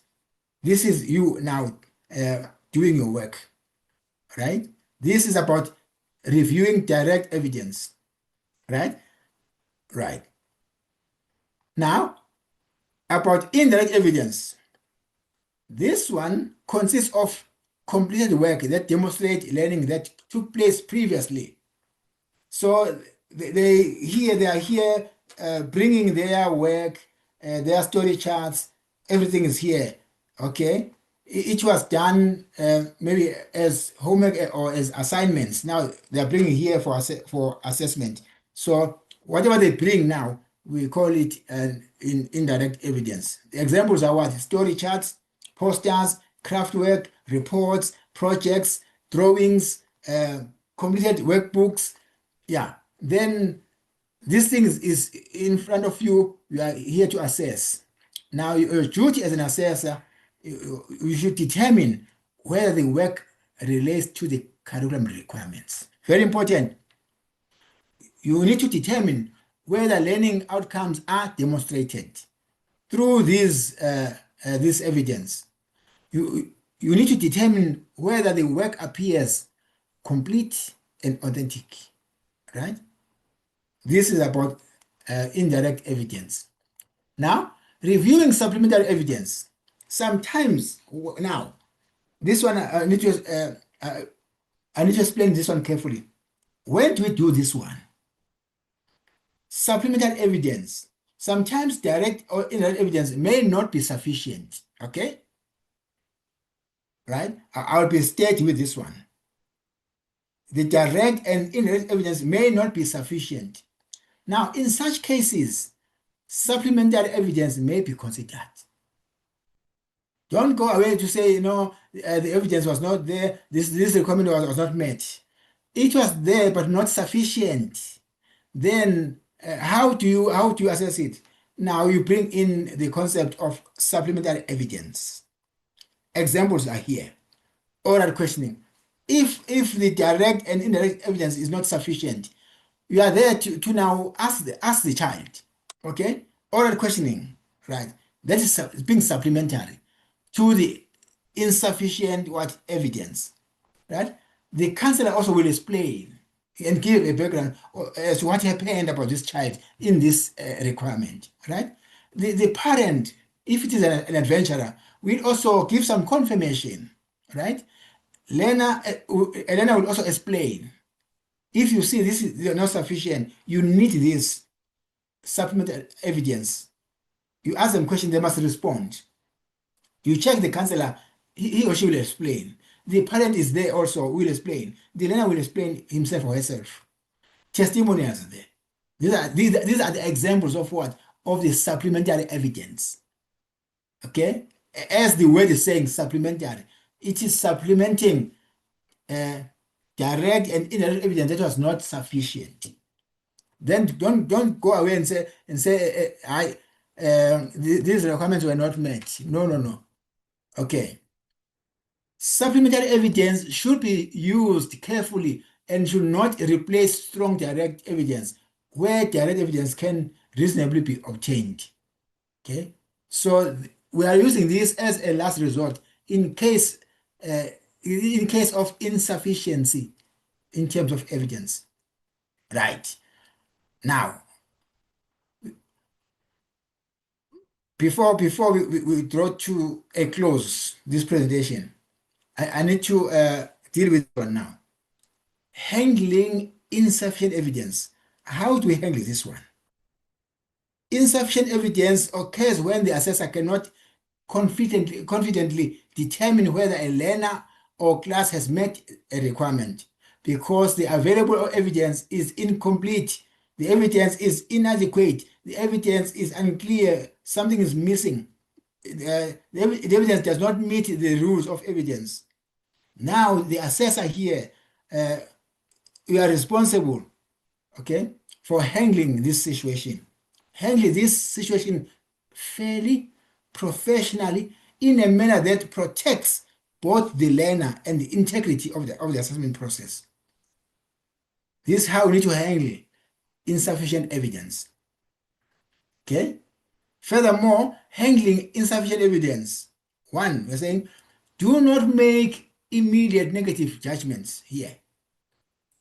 The first principle is, one, insufficient evidence does not automatically mean that learning did not occur. Learning did occur. But what is in front of you, what is before you, is evidence that is not sufficient. But learning occurred. A learner may have completed an activity without proper documentation, or documentation may have been misplaced. The assessor should avoid assumptions and first investigate whether additional evidence exists. This is critical and crucial to us as assessors. You as an assessor must avoid saying these words. There is no workbook page here. Therefore, the requirement was not done. We must avoid saying this or writing this in a report. Investigate first to check whether additional evidence exists. Okay? The better approach is for you to say, oh, I am unable to verify completion from the evidence currently available. Let us determine whether additional evidence exists. So this is a good approach. But you say, here there's no web page, therefore the requirement was not met. Immediate judgments, you need to avoid them. Okay? Clarify the missing evidence. Say exactly and fairly to say, this is what is missing. The assessor should determine exactly what is missing. The counselor should not guess. Questions to ask. Which requirement lacks evidence? Is the evidence missing for one learner or the entire class? Was the evidence completed but not recorded? Was the evidence lost or damaged? Is there alternative evidence available? We have experienced these things. A master garden training will say, hey, there was fire at home, my file bent. Oh, there was rain, there was a leak in the house. Then, hey, my file was damaged. So such things we've gone through, we know them, they do happen. Now, The example is the following. Instead of saying, for example, nature study was not completed, you must ask this question. Can you show me any photographs, any projects, worksheets, or other evidence relating to nature study? This is the right approach. Document the situation. As an assessor, you must document the situation. Write your report. The assessor should write factual observations on the assessment record card and report. The good example of reporting, okay? The evidence for the outdoor, you will write these words, but not saying copy this and paste. You say the evidence for the outdoor living requirement was incomplete, or partial supporting evidence was available through photographs and learner explanations. However, sufficient documentary evidence was not presented for full verification. This is you here talking, writing down, right? But a poor example will be words like this from you as an assessor. If you say, here the counselor failed to teach the requirement, we don't use these words. The report should focus on evidence, not blaming. Okay. Discuss the matter with the counselor. The assessor should provide professional feedback privately. Discuss the missing evidence, why the evidence was insufficient, what additional evidence may be required, steps needed to address the issue. Avoid embarrassing the counselor publicly. Avoid criticizing the counselor in front of adventurers and pathfinders. Avoid making accusations as an assessor. Right? Recommend corrective actions. The report should include practical recommendations. For example, provide missing workbook evidence. What was it exactly that was missing? Complete outstanding practical activities. Improve record keeping. Submit additional documentation. Conduct a follow-up verification exercise. So this is your message to the counselor. Positive message. You are advising her, do 1, 2, 3. Provide me with missing workbook evidence. It may not necessarily on site there and there. Give this person 1 week or 2 weeks to collect this and submit before the date of investiture is issued.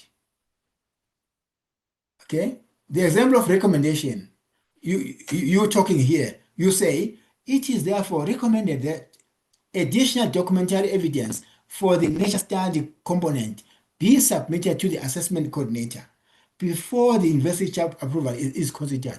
It's you now talking here. Your recommendation. Right? If it is beyond your control, escalate this matter. Escalate serious cases. Don't escalate any case, only serious cases. The assessor should consult the assessment coordinator where large portion of evidence are missing, where evidence appears unreliable, where authenticity is questionable. Consult the assessment coordinator where the issue may affect investiture outcomes. The lead assessor may decide to request additional evidence or to conduct a follow-up assessment or to seek clarification from the church leadership or refer the matter to the conference of federation structures. This is about the escalation of serious cases. So we are still discussing how to handle insufficient evidence, right? So that you don't mess up, you don't offend counselors in the church. Maintain a developmental approach. We are here to support, to develop them, both kids and the counselor. And the purpose of the assessment is not to find faults, but to support learning and quality improvement. When evidence is insufficient, the assessor should ask, what evidence is missing? Can alternative evidence be obtained? Is the available evidence valid, authentic, current, and sufficient? What support is required? What corrective action should be recommended? So you here, You want to maintain a developmental approach, asking this question, right? Then, how do we document observation professionally? Documenting observation is one of the most important responsibilities of the assessor. The observations form the evidence base for findings, recommendations, and conference decision. How do you write a report? Documenting here, I'm referring to you writing your observations. You do this professionally. One, poorly written observations can undermine the credibility of the assessment, while well-written observations strengthen the integrity of the process. I hope you get this one. Principles of professional observation writing. Observations should be factual. Record what was actually seen, heard, or reviewed. A good example will be this.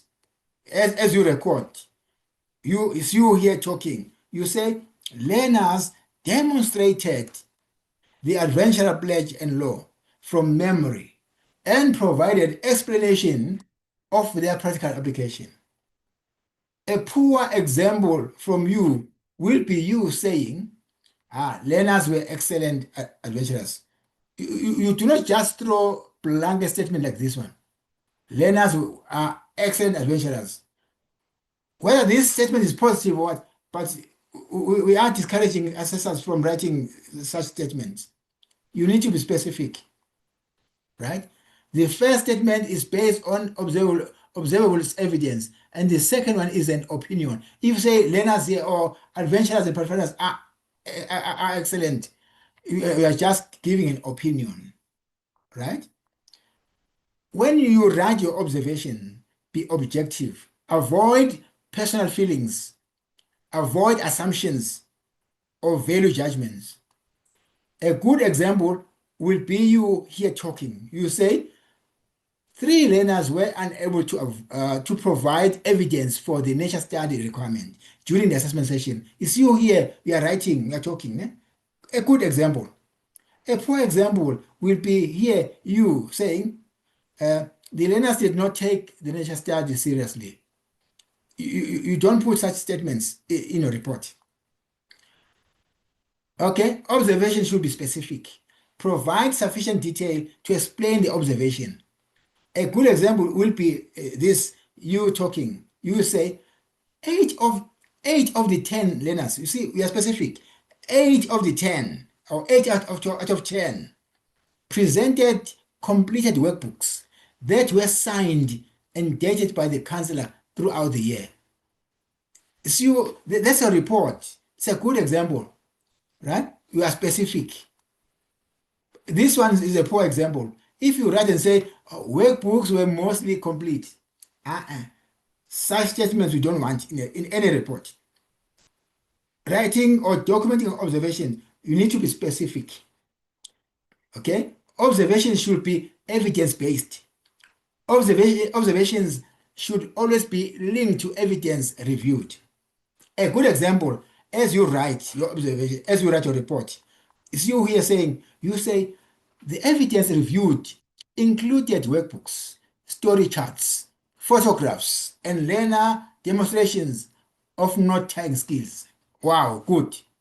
Okay? But if you say this is a poor example. You say, I believe the learners know the work. You are just throwing a blanket statement here. We don't want such wording or words in the report. Observations should be developmental.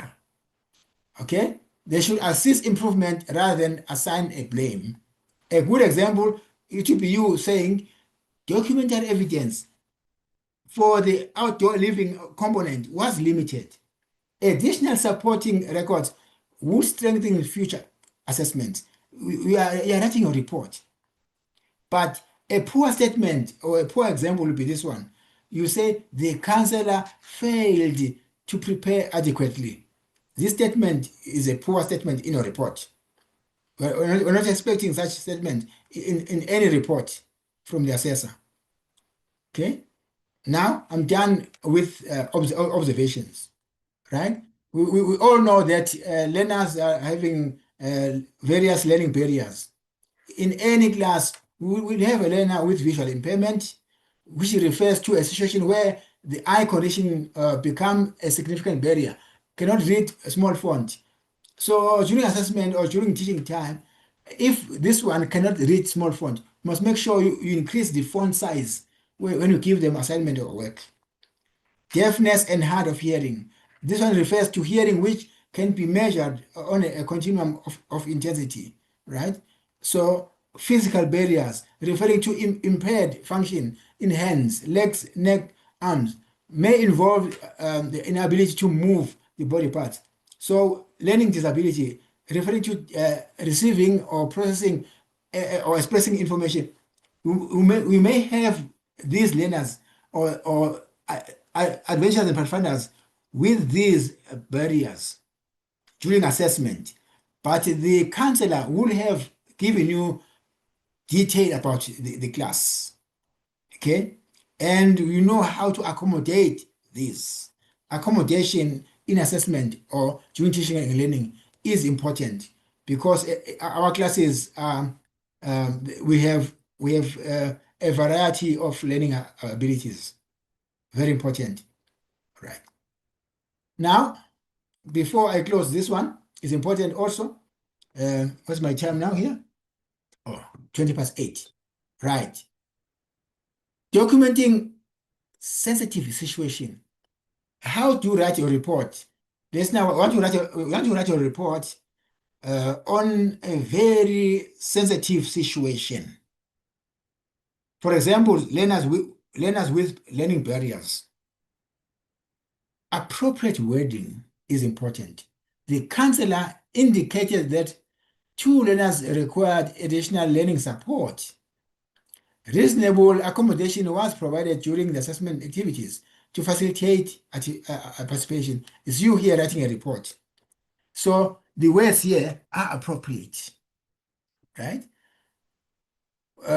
Apart from learners with learning barriers, we have learner anxiety, okay? So the assessment process is so stressing. Learner anxiety. How do you deal with this one? The appropriate wording in your report. You can say some learners initially displayed hesitation during oral questioning, but eventually participated more effectively when supported through familiar instructional approaches. So the wording here is appropriate for a learner who is anxious, anxiety, okay? Missing documentation, okay? Appropriate wording. How do you write here? You just write and say, certain records could not be located during the assessment session. Therefore, additional verification may be required before a final determination is made, okay? Appropriate wording. Now, if you have concerns about authenticity, how do you report on these? You say questions arose regarding the authenticity of selected pieces of evidence. Therefore, further verification is recommended before the final confirmation of achievement. It's you here writing your report. Use appropriate words, okay, on various circumstances or situations. Learning barriers, authenticity concerns, missing documentation, etc. Avoid accusations or conclusions that are not supported by evidence. Avoid these assumptions, okay, conclusions that are not supported by evidence, right? Okay, now this was dealing with what sensitive situation. Also, as we assess in our report writing, we'll be dealing with what evidence that is outdated. How to deal with outdated evidence during assessment. One of the 4 rules of evidence is currency. Outdated currency. This is not current, right? Currency means that the evidence demonstrates that the learner is competent or has achieved the required learning outcomes during the relevant assessment period.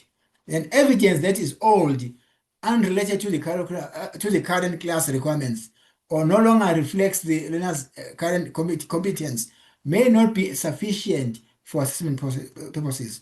So here we are defining what we mean by saying this evidence is outdated. Okay? What is outdated evidence? Evidence may be considered outdated when it was produced during the previous class or the previous assessment cycle.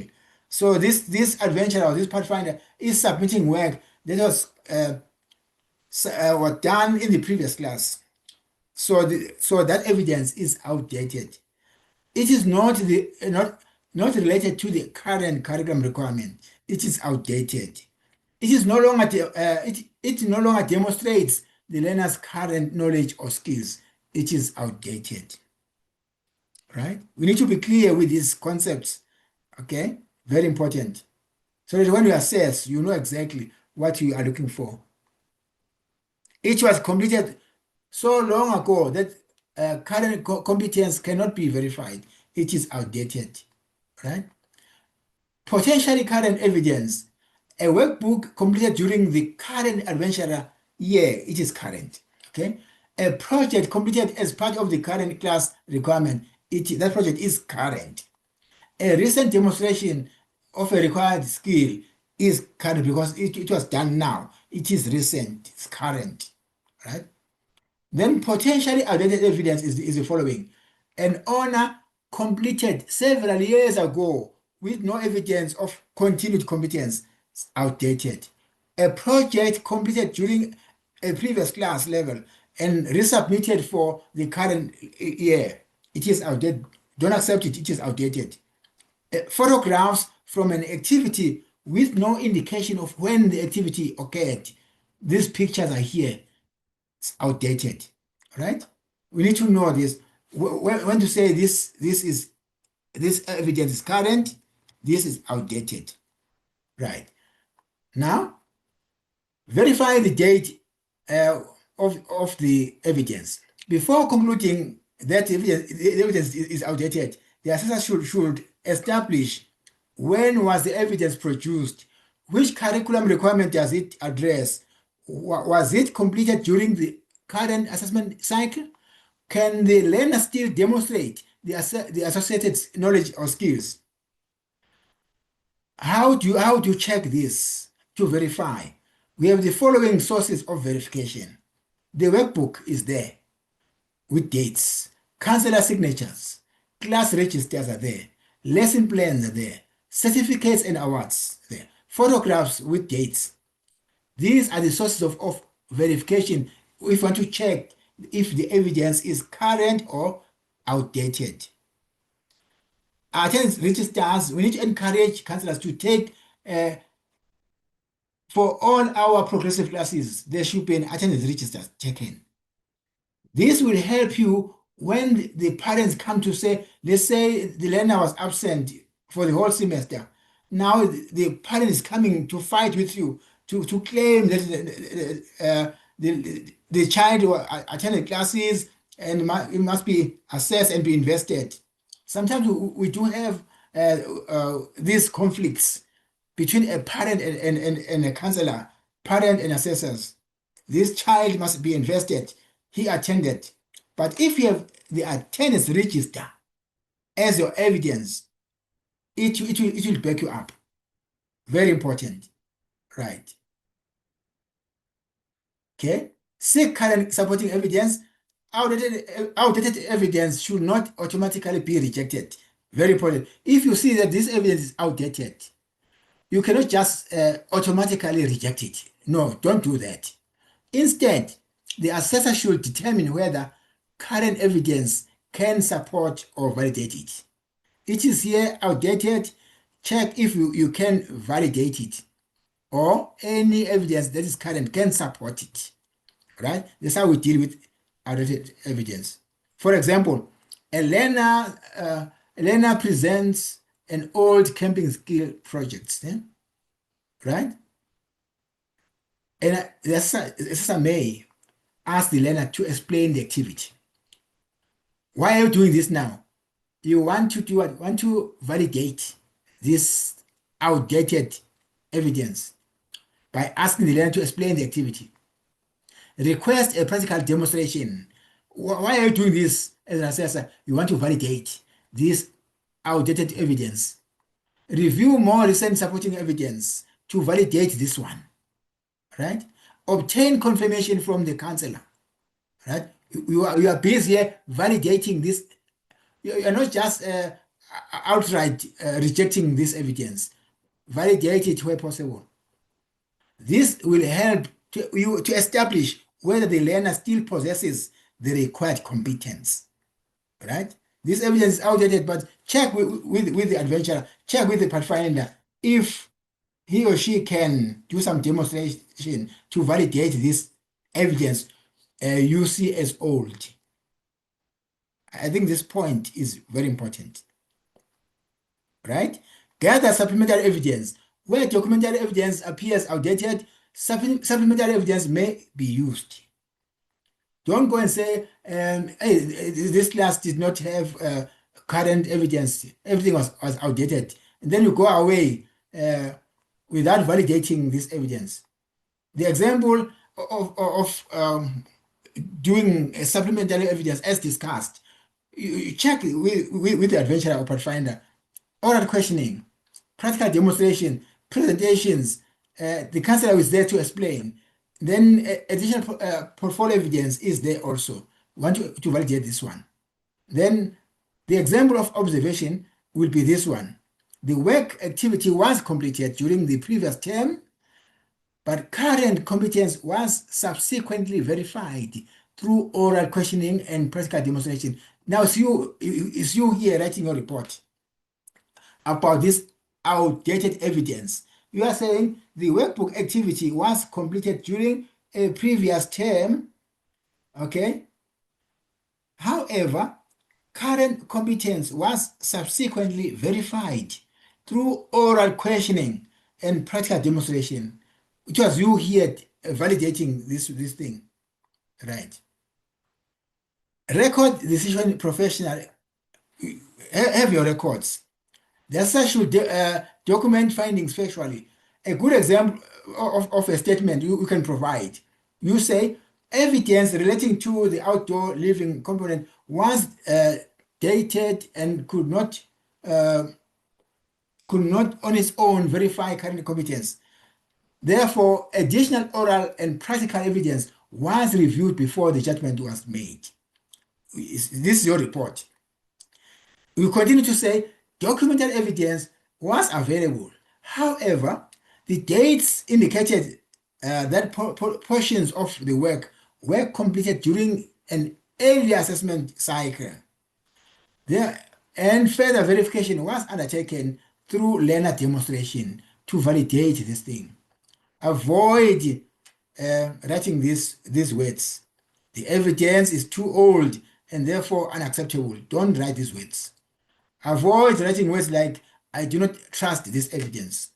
In our reporting, we do not use these statements in terms of outdated evidence. Validate it, right?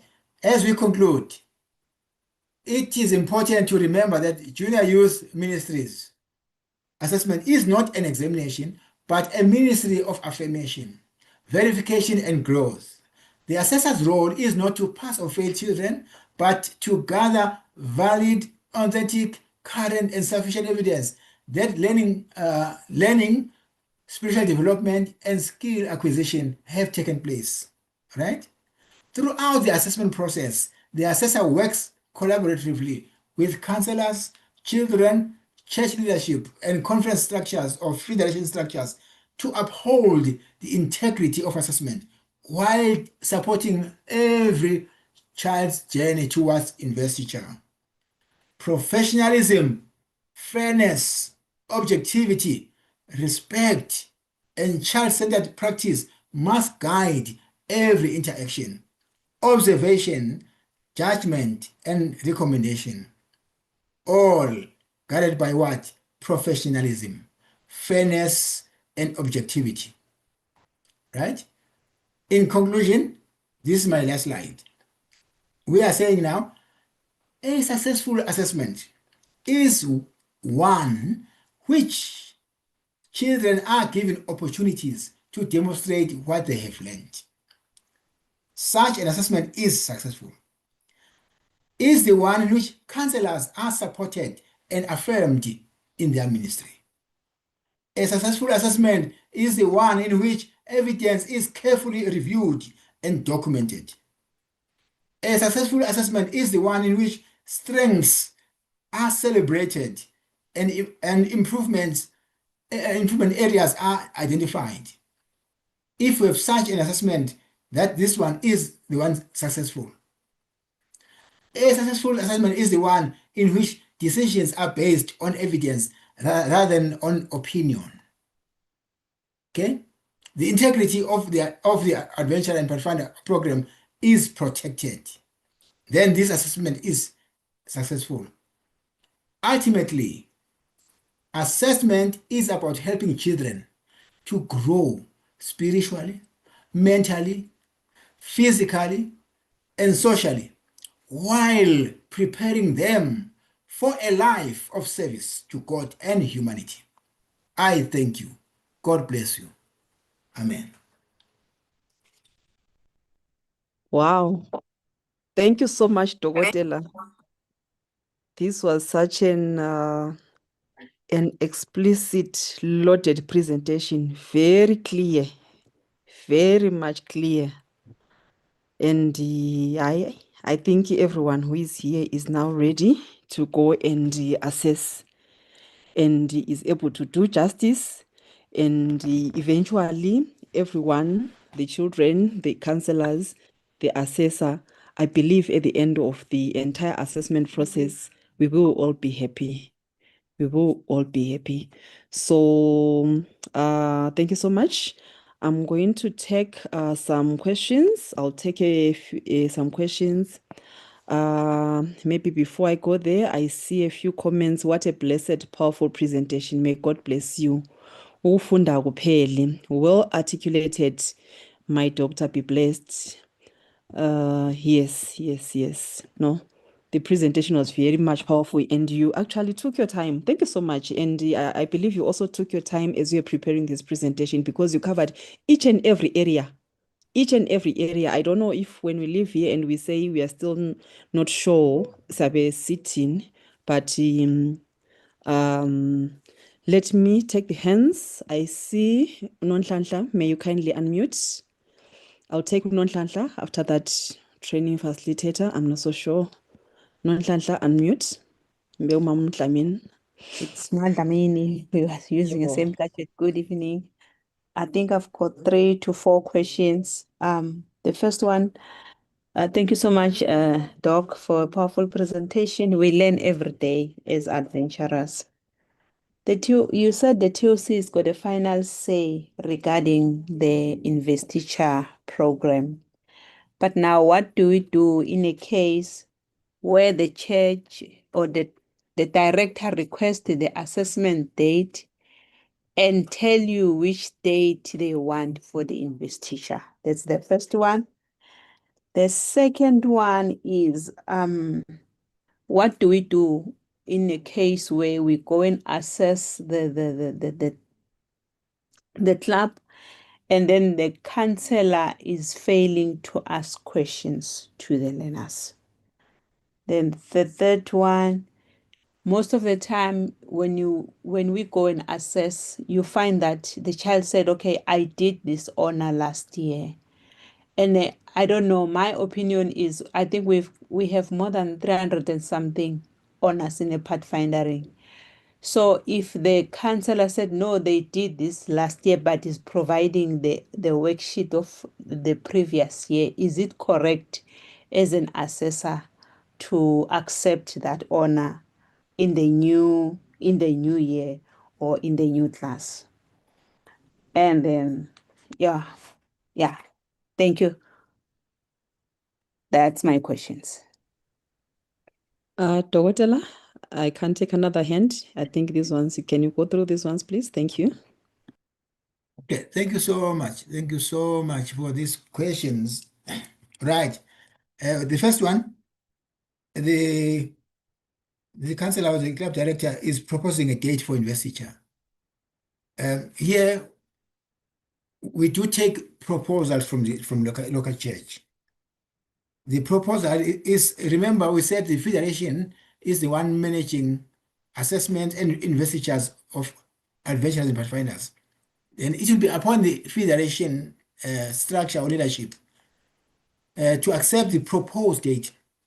Okay, the date is not definite; it's not final. It is a proposed date, and then it will be considered for a discussion. The answer may say yes, we are taking the proposed date, or no, because the other church has requested the same date, or because we have an engagement on this date. Many reasons could be provided. Okay, because we are working collaboratively with the church. There are no issues. The church can make proposals to say we are ready for assessment. The assessment has been completed. We are proposing this date for investiture. There's no problem with that one, provided it is proposed. Okay. Now the councillor during assessment fails to ask questions. If the councillor during the assessment is failing to ask questions, the question is, how did this councillor teach this class the whole year? Because, as I said, teaching and assessment are two sides of the same coin. As you teach, you assess. When you assess, you ask questions. Now, that's a big question. How did this councillor teach this class if now during assessment we will fail to ask questions? That's a challenging question. Now, honors were done last year. Okay, this question is related to the outdated evidence, right? So you validate this evidence. Remember, honors for any honor, there are two components. Is theory. Theory is about what?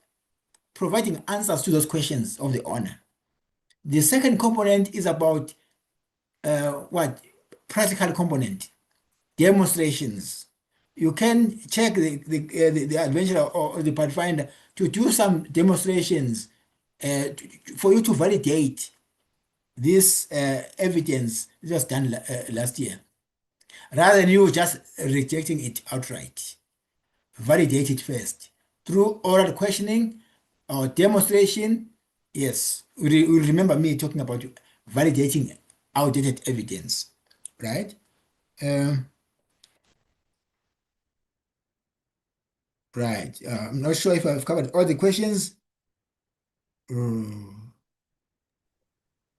I'm seeing a thumbs up, Mdlamini? Mom Dlamini. So I think Okay, thank you so she's much. good. Yes.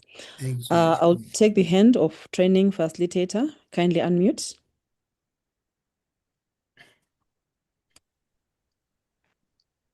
Good greetings, ma'am. Am I audible? Yes. Thank you very much. I've got a comment, maybe, and a question, or a learning question.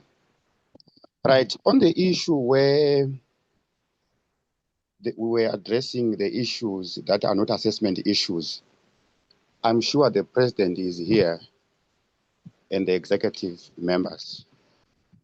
Now that we are in August, maybe there must be a monitoring system, maybe before even the assessment is requested, to address the gap which our, so that we don't go there, such a good learning, we are well taught, only to find that even the area coordinator was last in that church in February. Yet we are there to assess in September. So I'm sure, while we are being trained as assessors here, I'm sure this also can be an opportunity to go back to the drawing board and close some gaps that we did not cover.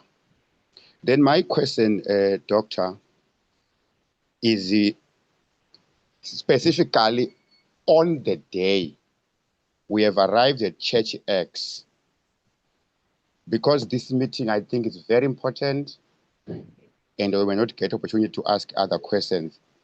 You mentioned a minimum of three. Another one which you said can be done online. I'm fine with that one. How long should the pre-meeting between the councillor and the assessor, maybe a guideline, 3 minutes, 5 minutes? The post-meeting, I'm leaving the multitude one, the one between assessor X and councillor Y, that duration, because as Mahmoud Lamini has said, as we have been assessing for the past many years, we have seen at some times we go to the point of singing the closing song, gathering everyone. While assessor X was sitting with my Voyager counselor outside, or my friend as a director here, from 9 to 11. And when the assessor is trying to get closer, it seems this train is still moving. Is there a particular time duration that I can assess a particular class, or it depends to the assessor?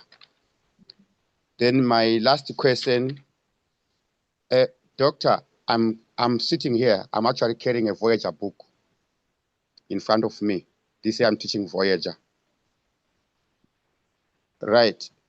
There's a question Madlamini asked. Maybe let me not open the book. We're not in class. Let me close it. Which one is the year? Which one is the curriculum year? When we are saying previous year, is the year from September to September? It came last year in August, and this year we did not go, and we covered that in 2025 at Mahalis as a zone or as a club. From this presentation, I want clarity. Is that dismissed? Because now we're in 2026. I thank you. Okay. Sibo, can I come in? Yes, please. Yes. Thank you so much, Elder Matevu, for your comments and these two questions. The first one was about the pre-meeting one-on-one between the assessor and the councillor. The question is, how long should this meeting be held? Is it 3 minutes or 2 minutes? So in this meeting, we can't set fixed rules about the length of the meeting. So it will be up to your satisfaction. Remember, there were questions I shared with you, you may use to check other things. As long as you say, now I'm satisfied, we can start assessing. It will be up to you. But to say 5 minutes or 10 minutes, it will be up to your satisfaction and a reasonable time. And be mindful of the fact that also you will need not to waste a lot of time, because the assessment schedule for the day, they say from 9 to 1. So we need to have that in mind. The whole assessment process has a time frame. So it should not take too long, but as long as you are satisfied, we want to check from the councillor. Then you stop the meeting. Then which one is the current year? Which one is the current year? Okay. The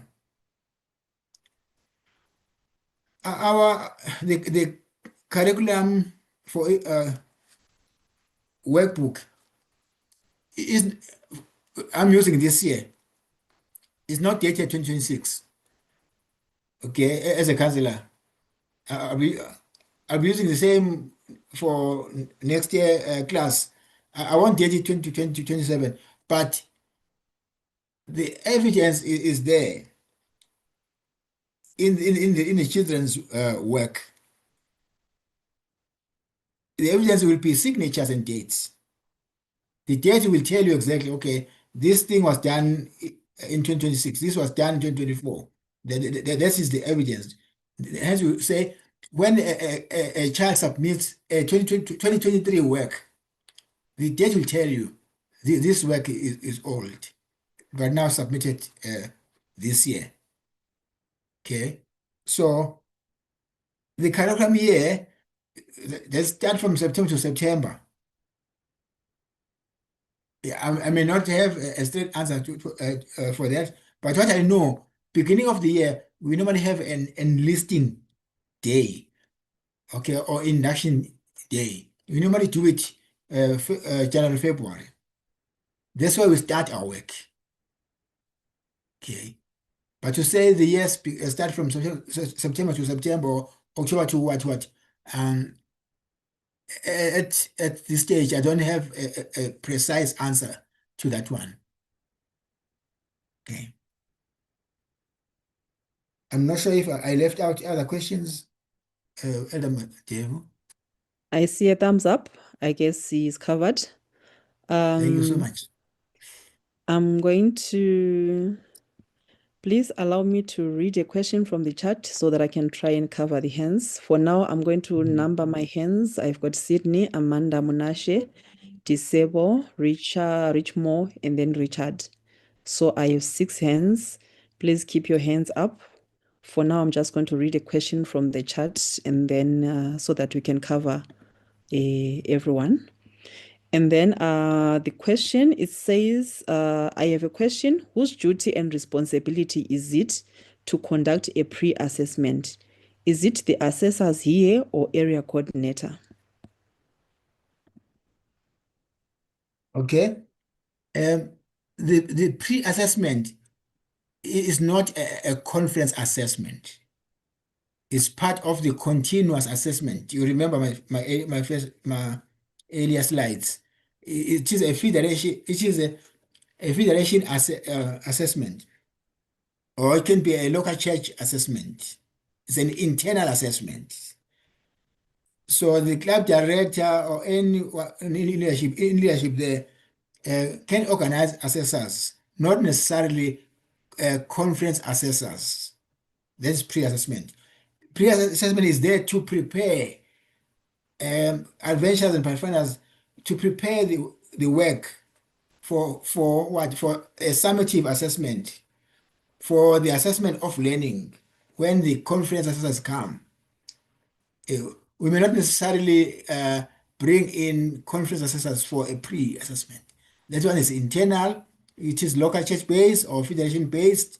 Yeah, it can be done at any time.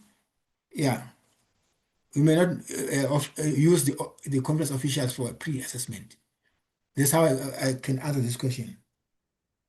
Thank you. Sydney, may you kindly unmute?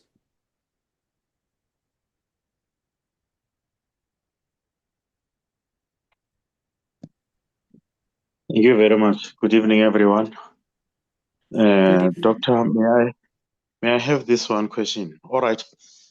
I know you may have covered it, but I just need the clarity on it.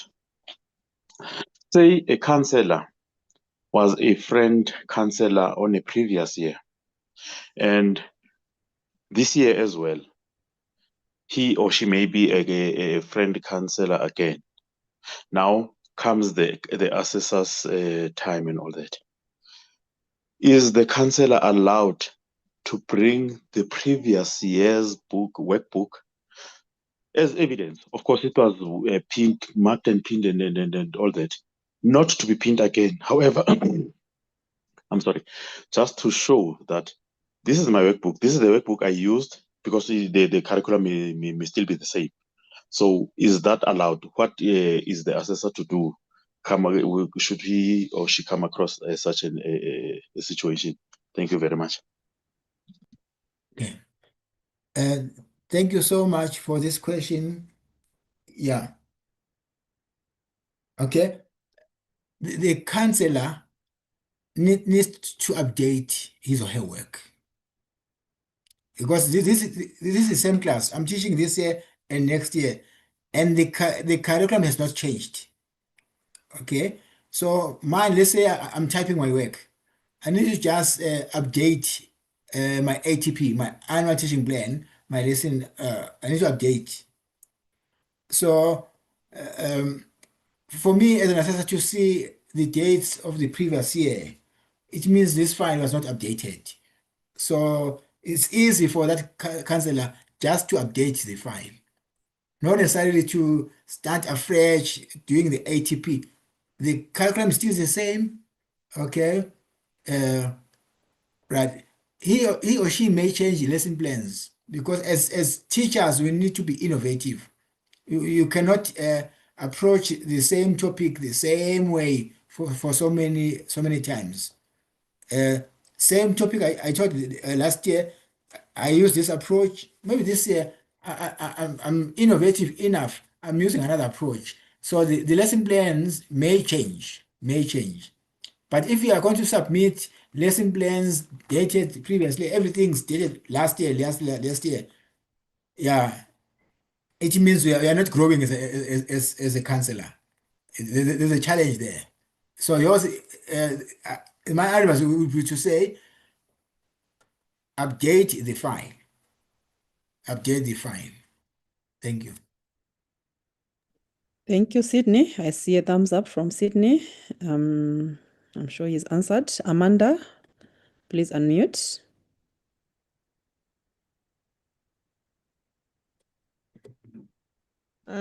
Good evening, everybody, and happy Sabbath. My question is, the way the journals or the workbooks are structured, there are spaces where we need to write, but there are situations where maybe the teacher requires students to write additional, or maybe you come across an assessor who says this information is too short, the space that you used or the space that is provided in the workbook is not sufficient enough, please write on a full page or things like that. How does that one go as an assessor? Because um I don't know. I believe that the workbook is put in a way that maybe it's age relevant, but then sometimes we feel like it's not the right information that is put there, and we expect counselors to add more evidence. So how do we go about that? Is what is written in the workbook good enough, or we are supposed to ask for additional information because we feel like maybe the space provided is too short? Thank you. Thank you so much for this. Experience-wise, I've come across this as an assessor. You'll find that the adventurer or pathfinder would submit a workbook with the spaces blank, but accompanying this workbook will be a file with some pieces of papers where responses were provided for those spaces. Not necessarily that these spaces were completed in this workbook. It's blank, there's nothing. But evidence is there somewhere. It's either in the file or in a plastic pocket. So that one also is allowed. Because what is important here, you want to see evidence. Eh, This is how I can respond to this one. I'm not sure if I am hitting the nail. Okay, thank you. Allow me to take a question from the chat. In terms of authenticity, is it okay for the parents to write for their children, especially for those who may be in grade 2 or 3? Since Dr. Mchunu has mentioned that the work must be the learner's work. Okay. Hey, yeah. You see, let's say, let me take Lizzie Lamb. a 4-year-old. This LAMP has its own curriculum.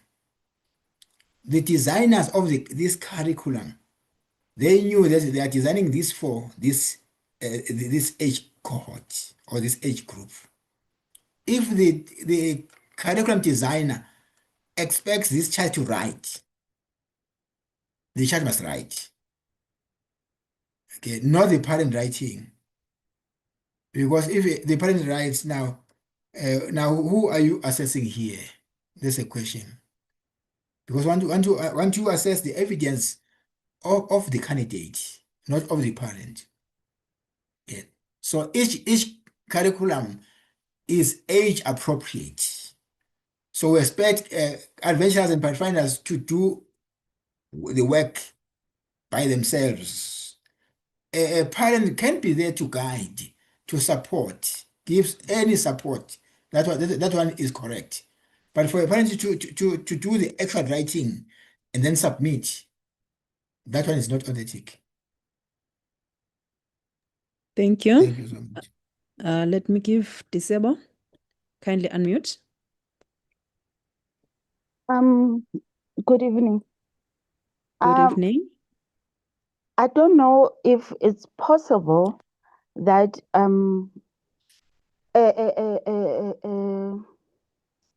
workshop can be designed on how to assess special need kids, because it was touched, but the doctor didn't go into depth as far as that is concerned.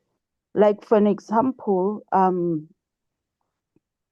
I have a special need child who's autistic and has ADHD on top of that, and is 14 doing a ranger class. He's doing a ranger class because of not wanting to finish the work and all that and all that. So that specific child doesn't deal well with situations where they have to go camping and now it's a new environment. It's all that, and the parent is not there. They get overwhelmed, and the parent can't always be there to go everywhere with this child. So it means he will miss the camping, for an example. And the child writes, if like is autistic, but it's mild. They can write. But even the school where the child is, they know when he says, I'm done, whether it's halfway or in the middle of whatever, when he's done, he's done. And they've made allowances for that. But now you're dealing with such a child in your club who, when they are done, and they will never come back and do the same thing that they did before to finish it. How do you then deal with such a child? So I feel that the training is very nice, but at the moment, with the spectrums that we are dealing with currently in our clubs and everything, we need a workshop or a seminar that goes into depth as far as dealing with special need kids, kids that are autistic, kids that are dyslexic, and so forth. How do we go about assessing such kids? Because you'll find that the file, they might have written half of the work and not done some of the things, but they know. If you ask them, they know. But in the middle of knowing, they get bored while you are asking them, assessing them. They are bored and they feel like, you know what, now I'm bored. Because they're brutally honest, they'll just tell you, you're boring me now, I'm bored. How do we go about assessing them? So is it possible for that to happen? Can I come in, Sibo? Yes. Thank you so much, my leader, for this question. This question is important, very much so. We do need a dedicated workshop on this. I fully agree. I did not cover this spectrum in detail, and we do need a workshop on this one. But just in passing, we have what you call accommodations. in assessment, accommodation, what we call concessions for such children. I'll make an example, just an example. In grade 12, when a learner or a candidate cannot write, someone called a scribe will be provided. Okay. Then, and that candidate will write that paper maybe in a separate room. There's a practice in grade 12. If a candidate cannot read properly, a person called a reader will be there, sitting next to the candidate writing in a separate room. We call these concessions or accommodations. If a candidate cannot read small fonts, a question paper should come with larger fonts, words in larger fonts, so that the candidate can read well. We have deaf learners or candidates in our schools. They do not write question papers as in hard copy paper and pencil. They use videos to write their question papers. So all these are provided for, which means that the same thing should happen in our case, because here we are also providing Christian education. We are like a school as well. We need to provide this. We need to take care of these things. We can apply the same template that is used in secular schools. Here in this ministry, it is allowed. It is allowed because we want to accommodate our adventures and pathfinders. So in a nutshell, that's how I can maybe provide a response. Also to agree with you to say we do need a dedicated session on this discussion. Thank you so much. Thank you. I'm going to take a question from the chat. In case children are left without a counselor or no one is willing to do the role of the counselor, do we then postpone the assessment? Okay. So there's no counselor from the beginning of the year. There's just no counselor, or the counselor relocated, or the counselor just deserted a class. I think on the day of assessment, the counselor is not available. Oh, okay. Yeah, this used to happen. It's either a counselor is not available because of real reasons that are for good reasons. Some counselors they just disappear because now they don't want to be exposed because they did not do well throughout the year. There could be so many reasons. Now there's no counselor there. It makes it difficult for the assessor to assess the class without a counselor present. It makes it difficult for reasons I provided in the presentation. Okay, the counselor is in the forefront during the assessment. He or she is the one asking questions, asking children to do 1, 2, 3. But if the counselor is not there, that needs to be discouraged. When the location is preparing for the assessment, all these issues need to be discussed in advance to say if the counselor won't be there, we rather postpone the assessment of that class. That would be fair to postpone the assessment of the class. The conference assessors will always be available to go and attend that one class in any day. To postpone it will be a solution rather than having an assessor assessing a class without a counselor. That is not fair to the candidate. Thank you. Thank you. Rich Moore, kindly unmute.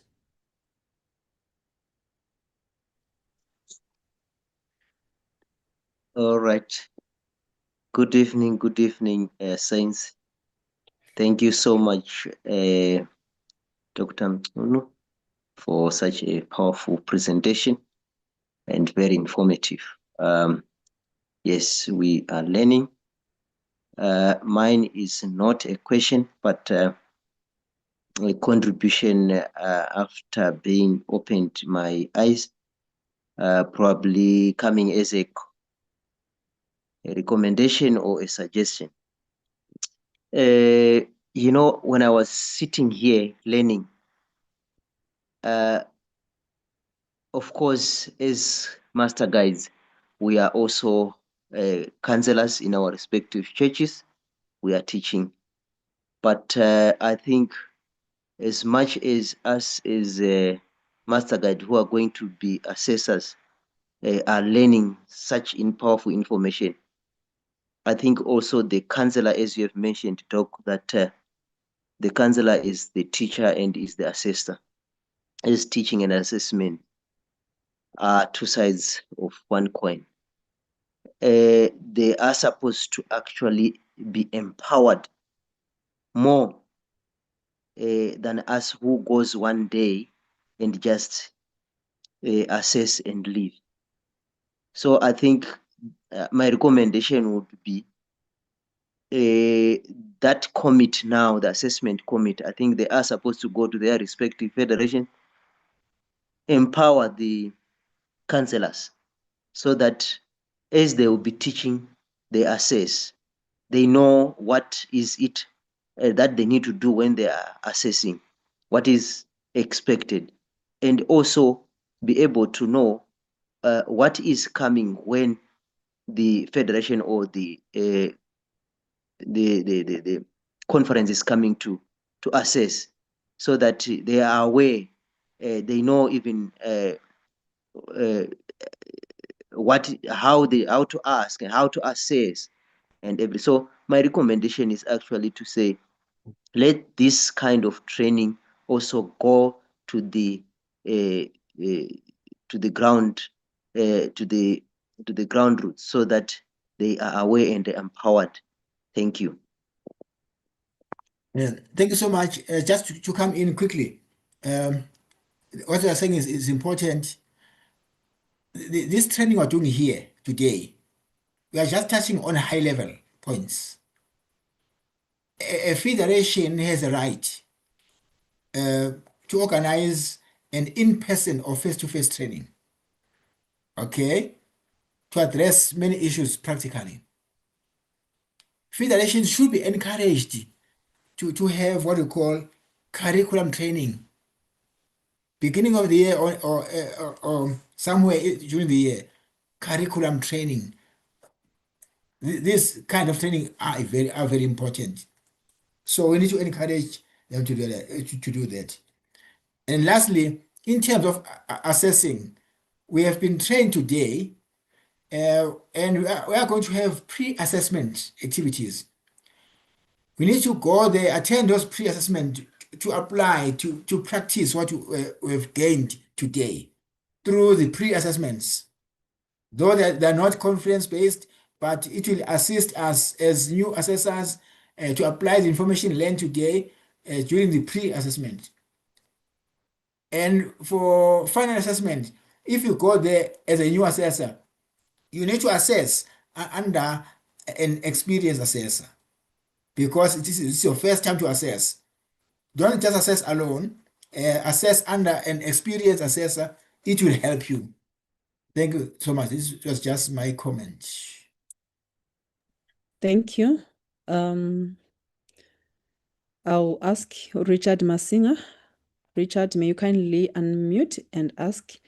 I won't be taking any other hand. After Richard, I'll give to Lee and Shati, Nondutuso, and Columbus. So those are the last 5 hands that I'll be taking before we close. Richard, may you kindly, yes. Good evening, Saints, and happy Sabbath, and good evening, Doc and Sibo. Thank you for this opportunity. One or two of my questions have been answered, and I'm happy. There's this one that I'm just worried about, the duration of assessment, perhaps you covered it, Doc. You discover that we go in, we start the assessment, the 12 of us, each one with a respective class, and some within a short space of time, in less than 30 minutes, they are done. Then some, an hour later, they are done. And is there a recommended? Because some I've realized that the assessor is still busy assessing, but concentration of kids has gone, and it's now getting even more and more difficult to get responses or the feedback from the kids. Is there a recommended time? Then my second question is, for example, let's say you have done everything, you have even given the class an opportunity to catch up or to submit whatever that was outstanding, and still the information did not come through. Maybe other classes are now ready for investiture. Now, what happens to that class that was not invested, or the kids that were not invested? Do they roll over the next year? Do they start another? Do they continue with the other class, or do we force them to repeat the class? Because this information sometimes is conflicting. What exactly do we say in that regard? I'll just confine myself to these two. Thank you. Thank you so much, Sibo. You will rephrase the first question for me. I just received a call from Nature and I responded. I disappeared. I did not get the first question. So you will assist me with the first question. But the second question is about a class not invested. Must these kids repeat the class? Okay. Yeah. One,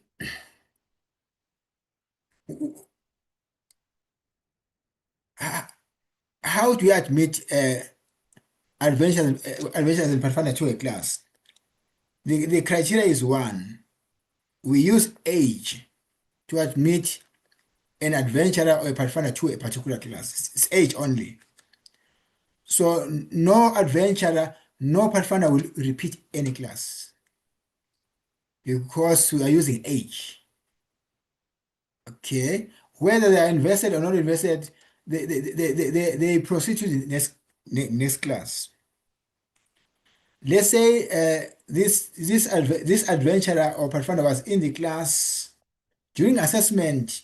The work was not good, and this child was not invested. I'm just painting here a worst scenario. This child won't repeat this class. The child will be progressed to the next class because of age. So nowhere will be adventurers and pathfinders be allowed to repeat a class. The admission is age. Okay. Then the first question, Sibo, what was the question? He's going to correct me if I might have missed. I think he was asking on what is the recommended time for the assessment, like maybe per class. We are 12 of us. How much time should we take in assessing the kids? Is that so, Masina? Okay, yeah. Yes, Okay. that's correct. On that, Oh, sorry, Doc. Just 1 second. That's correct. I was asking mainly for the purposes of uniformity, because you discover that we go in, the 12 of us, others in Adventure, others in Pathfinder. Then you discover in 30 minutes, others are done or some is done. 45 minutes, others, they come out. 1 hour, others, they come out. And some continue and continue and continue.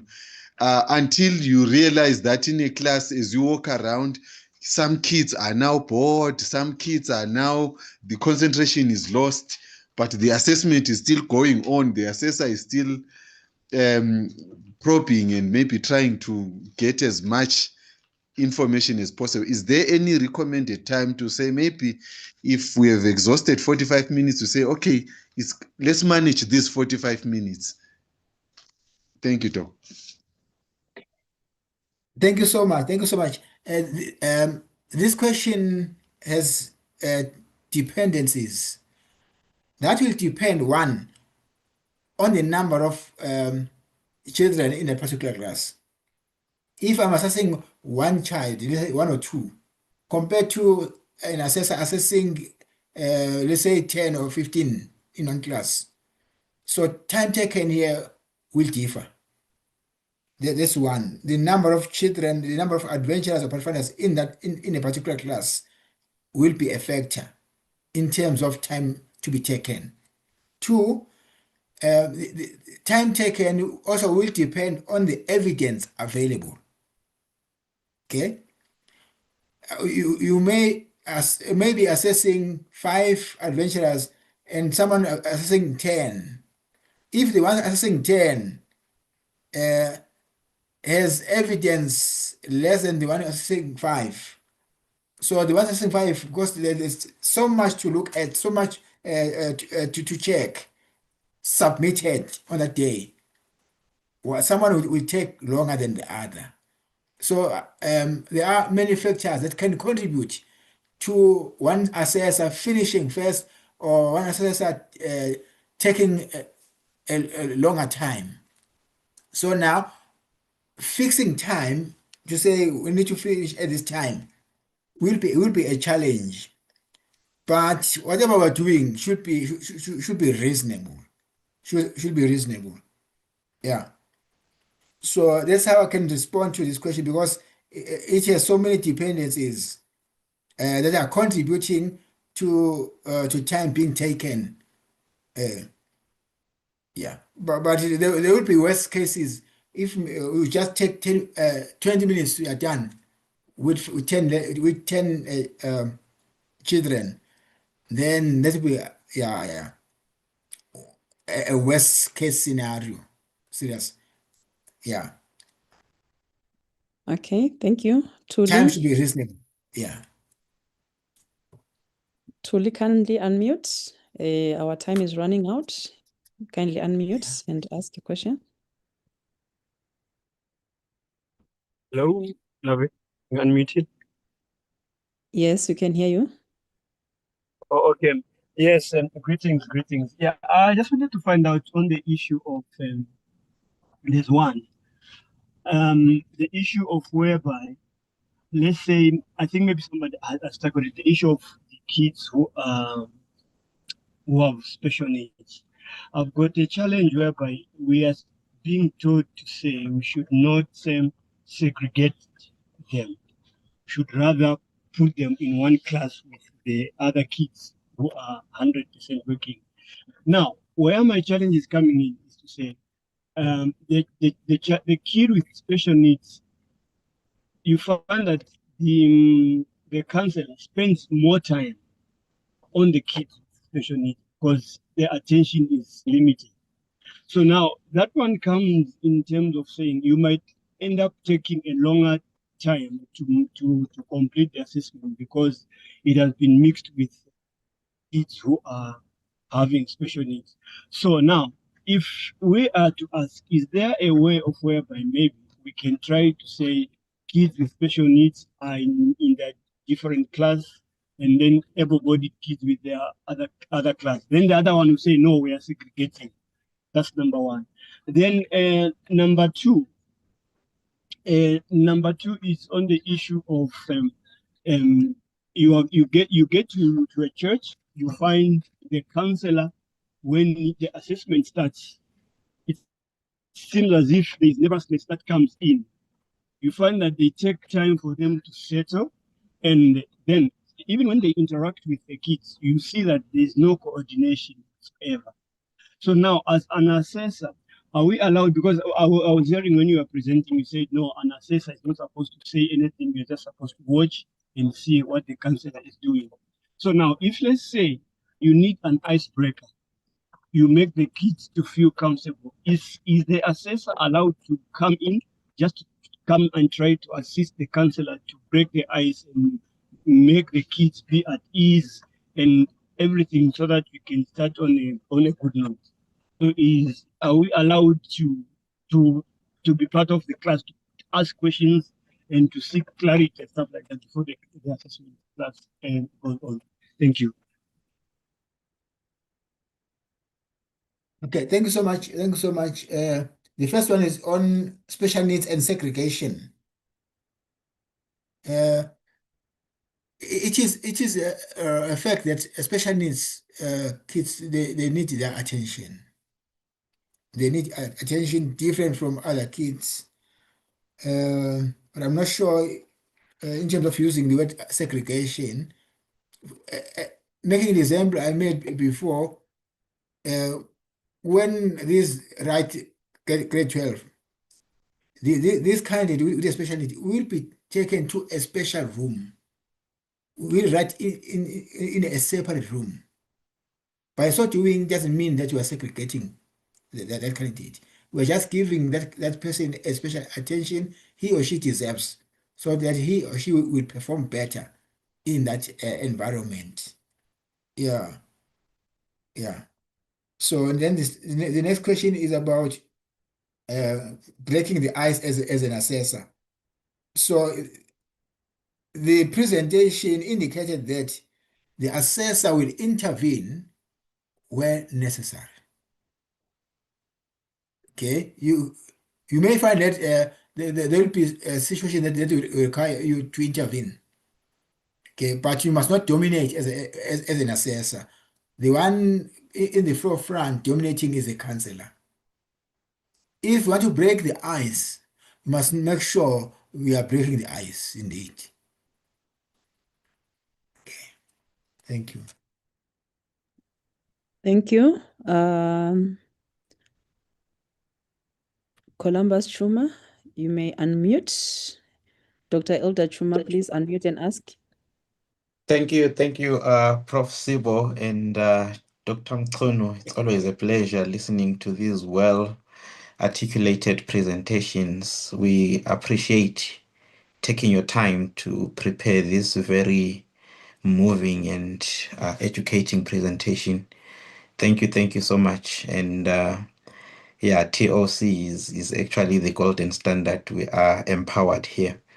My issue is not a question or a comment, but just for the leaders here present to encourage that we perhaps over and above looking into the assessment or delivering curriculum to the special needs children, we also perhaps create a procedure for dealing with CPCs, because we always get a bit of confusion amongst ourselves as assessors whether we are assessing them against the full curriculum expectations, including areas that have strict doctrinal issues and stuff like that, or we focus on a more relaxed curriculum that we believe should be applicable to the CPCs. So I think it's just a thought for future consideration. Perhaps with your leadership, Doc, we could have these as specific standards within the TOC special needs and the CPCs. Otherwise, thank you so much. We really have been edified, and well done once again, TOC, for leading by example. I close, Prof. Sibo. Thank you. Thank you so much. One comment on the CPC. It starts with curriculum implementation, teaching them. The rule is for the community partner clubs, when we teach them this curriculum, it must be the Bible and the Bible only. Sections about our church heritage, anything related to Adventism, we don't teach. Okay? We can focus on honors more. Yes, that is fine. But anything on heritage, our heritage, Adventism, we don't teach CPC. Focusing on the Bible and the Bible only and honors, that one is enough. Thank you so much. Okay, thank you so much. Sandla Skachuma was my last hand, but I see there is Eskatando. I'll give you 1 minute, Tando. Please be short. We need to close now. Our time is up. We need to rest, and so that we can be on time again tomorrow. Tando, please, 1 minute.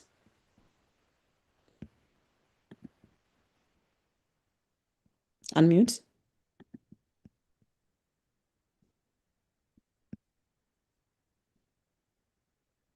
Good.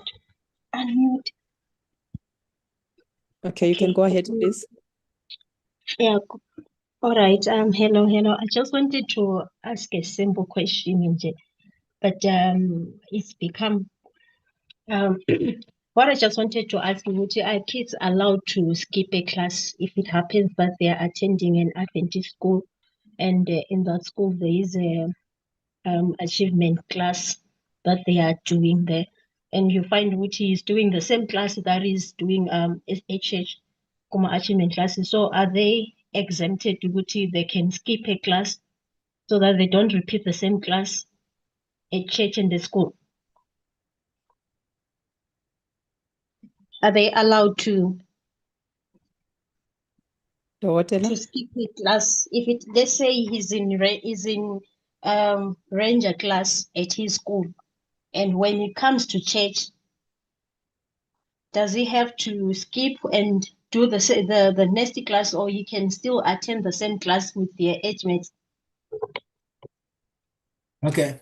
Thank you so much. I'm not sure here what will be happening at school, because the admission to a class is by virtue of the age.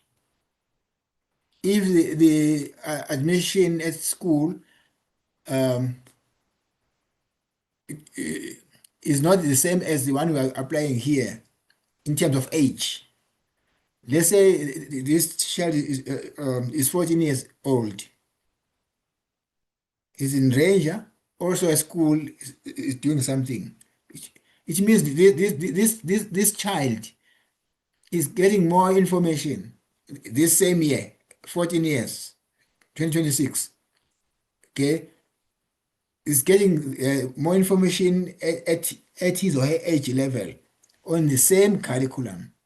So now I'm failing to understand the issue of skipping a class. How does it happen if the school and the church is admitting this child on the same time, same age level?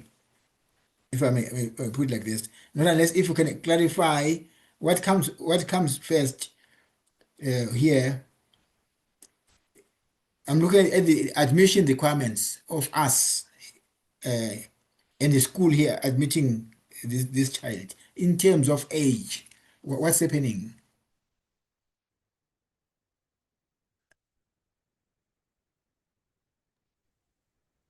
Tando. Okay. So if I can give you an example, say, some time back we came across with a student. He was supposed to be registered to a companion class, and it happened that he was attending a 70-day school, whereby he was also doing the same class where he was learning. So when Same year. yes, so we were arguing with the parents. You know that the parents, they become difficult sometimes when it comes to achievement classes. The parent was so difficult, like he's the one, she's the one, in fact, who was saying, my child, he can't repeat the same curriculum that is doing at school, the same thing, because these schools that they are attending, they are Seventh-day Adventist schools, isn't so they also have the curriculum in their school curriculum. They have the achievement book curriculum in their school. So how do you handle the parents?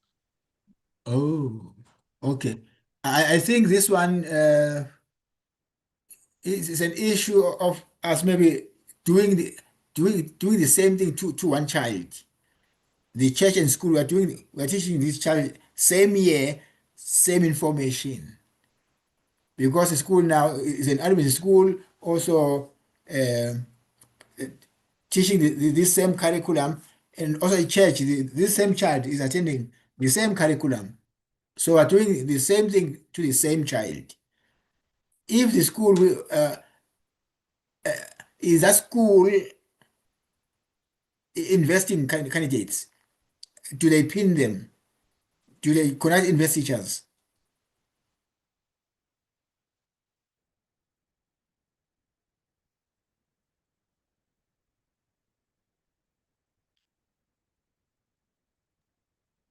Yeah. Tando, you said this is a simple question, but it's a bit complicated because now, yeah. So now we're discussing one child here receiving same information from the church and from the school. The school is an Adventist school. Oh, you want Tando to respond? Can you conclude this one? Our time is up. Yes, please. Yeah, let's conclude it. Yeah. Okay. I don't know, Busisiwe, do you want to help on this one? If you want to ask something, please put your hand down. I'm seeing so many hands. I'm seeing so many hands, and it's time for us to give the closing remarks, and we pray. I'm seeing so many hands. Okay, can I have one hand? Chuma, do you want to assist on this one? So that we can conclude. Yeah, I think it's a tight one, and I'm also probably in the same boat as Doc. I might not be highly experienced in responding to that one. Maybe we might need to do some further research, and Doc can then share whatever information we get from specialists who are able to assist in that regard. That's just my thought. Oh, okay, thank you. I see Pepelapi. Please come and assist. Sivale, I see you want to assist. Raise your hand so that I can unmute you.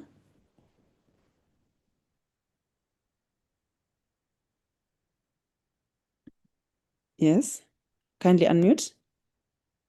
All right, it's Richmo. Oh, okay. Thank you, my leaders. So the way I'm looking at it, it's about the child. It's about the child. So if the child is receiving, the same curriculum at the same year, I think the church just needs to acknowledge that the child is being taught at school and actually work together with the school so that if there are any gaps or if there's something that they are adding, and this is an Adventist school, they also know that at church the child can also do these things during holiday and so they just need to work together. It's about the child. There should never be any fight, otherwise our children are going to hate the ministry. So let's actually work together. That's my thinking. Unless if the school is not teaching for investiture, then it's something else. But if they're teaching for investiture, which I think be the ultimate goal of them actually doing the curriculum. So they just need to work together with the church. Thank you.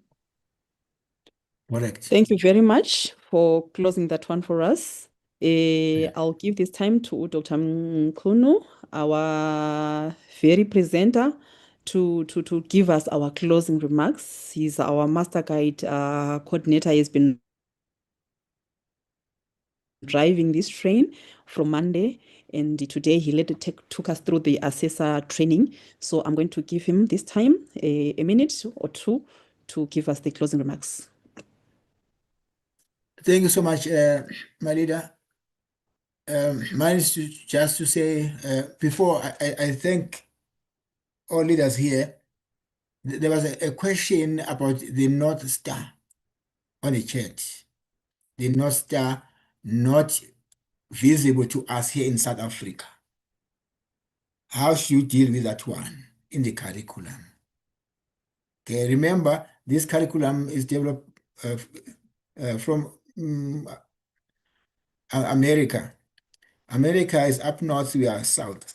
Maybe there, this North Star is visible to them, but not to us. So this requires some curriculum amendments in a way at a conference level with permission given by the General Conference. Yeah. Then thank you so much, leaders, for taking your time since from Monday up to today to attend to this. As we all know, we are all volunteers in this ministry.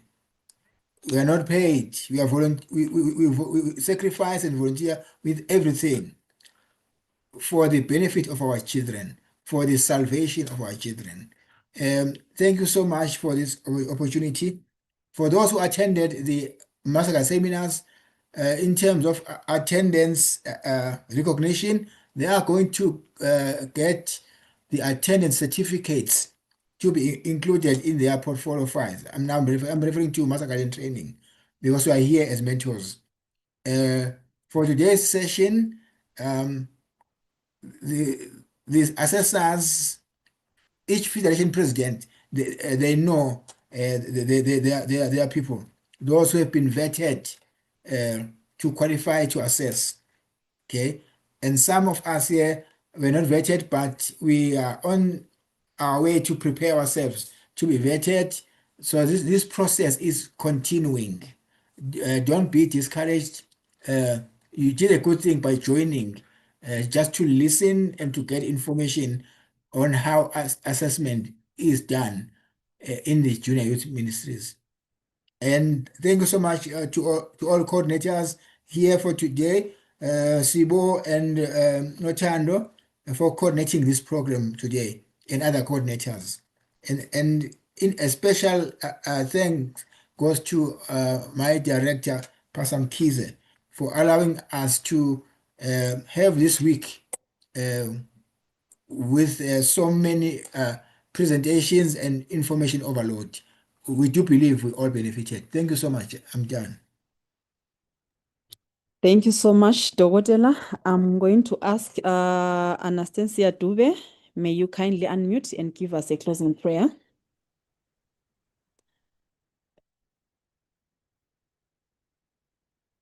Anastasia Dube, kindly unmute and give us a closing prayer. Thank you. Over to you. Good evening. Good evening. Am I audible? Yes, kindly go ahead and pray for us. All right. Let's pray. Our Father who art in heaven, hallowed be thy name. Thy kingdom come, thy will be done on earth as it is in heaven. We thank you, Lord, for the wonderful presentation. May you bless everyone who made it today, or let me say, who made it from Monday. Bless each one of us. As we're about to sleep, Lord, may you bless us and let us be able to wake up tomorrow revived as we receive your Holy Spirit. May you guide us, Lord, and give us a good rest, and let us have a beautiful, beautiful Sabbath tomorrow. This is my humble prayer in Jesus' name. I pray, amen. Amen. Thank you so much. And thank you so much to everyone for being patient up until this time. It's time. We may now go and rest. May you all have a blessed Sabbath. Amen. Thank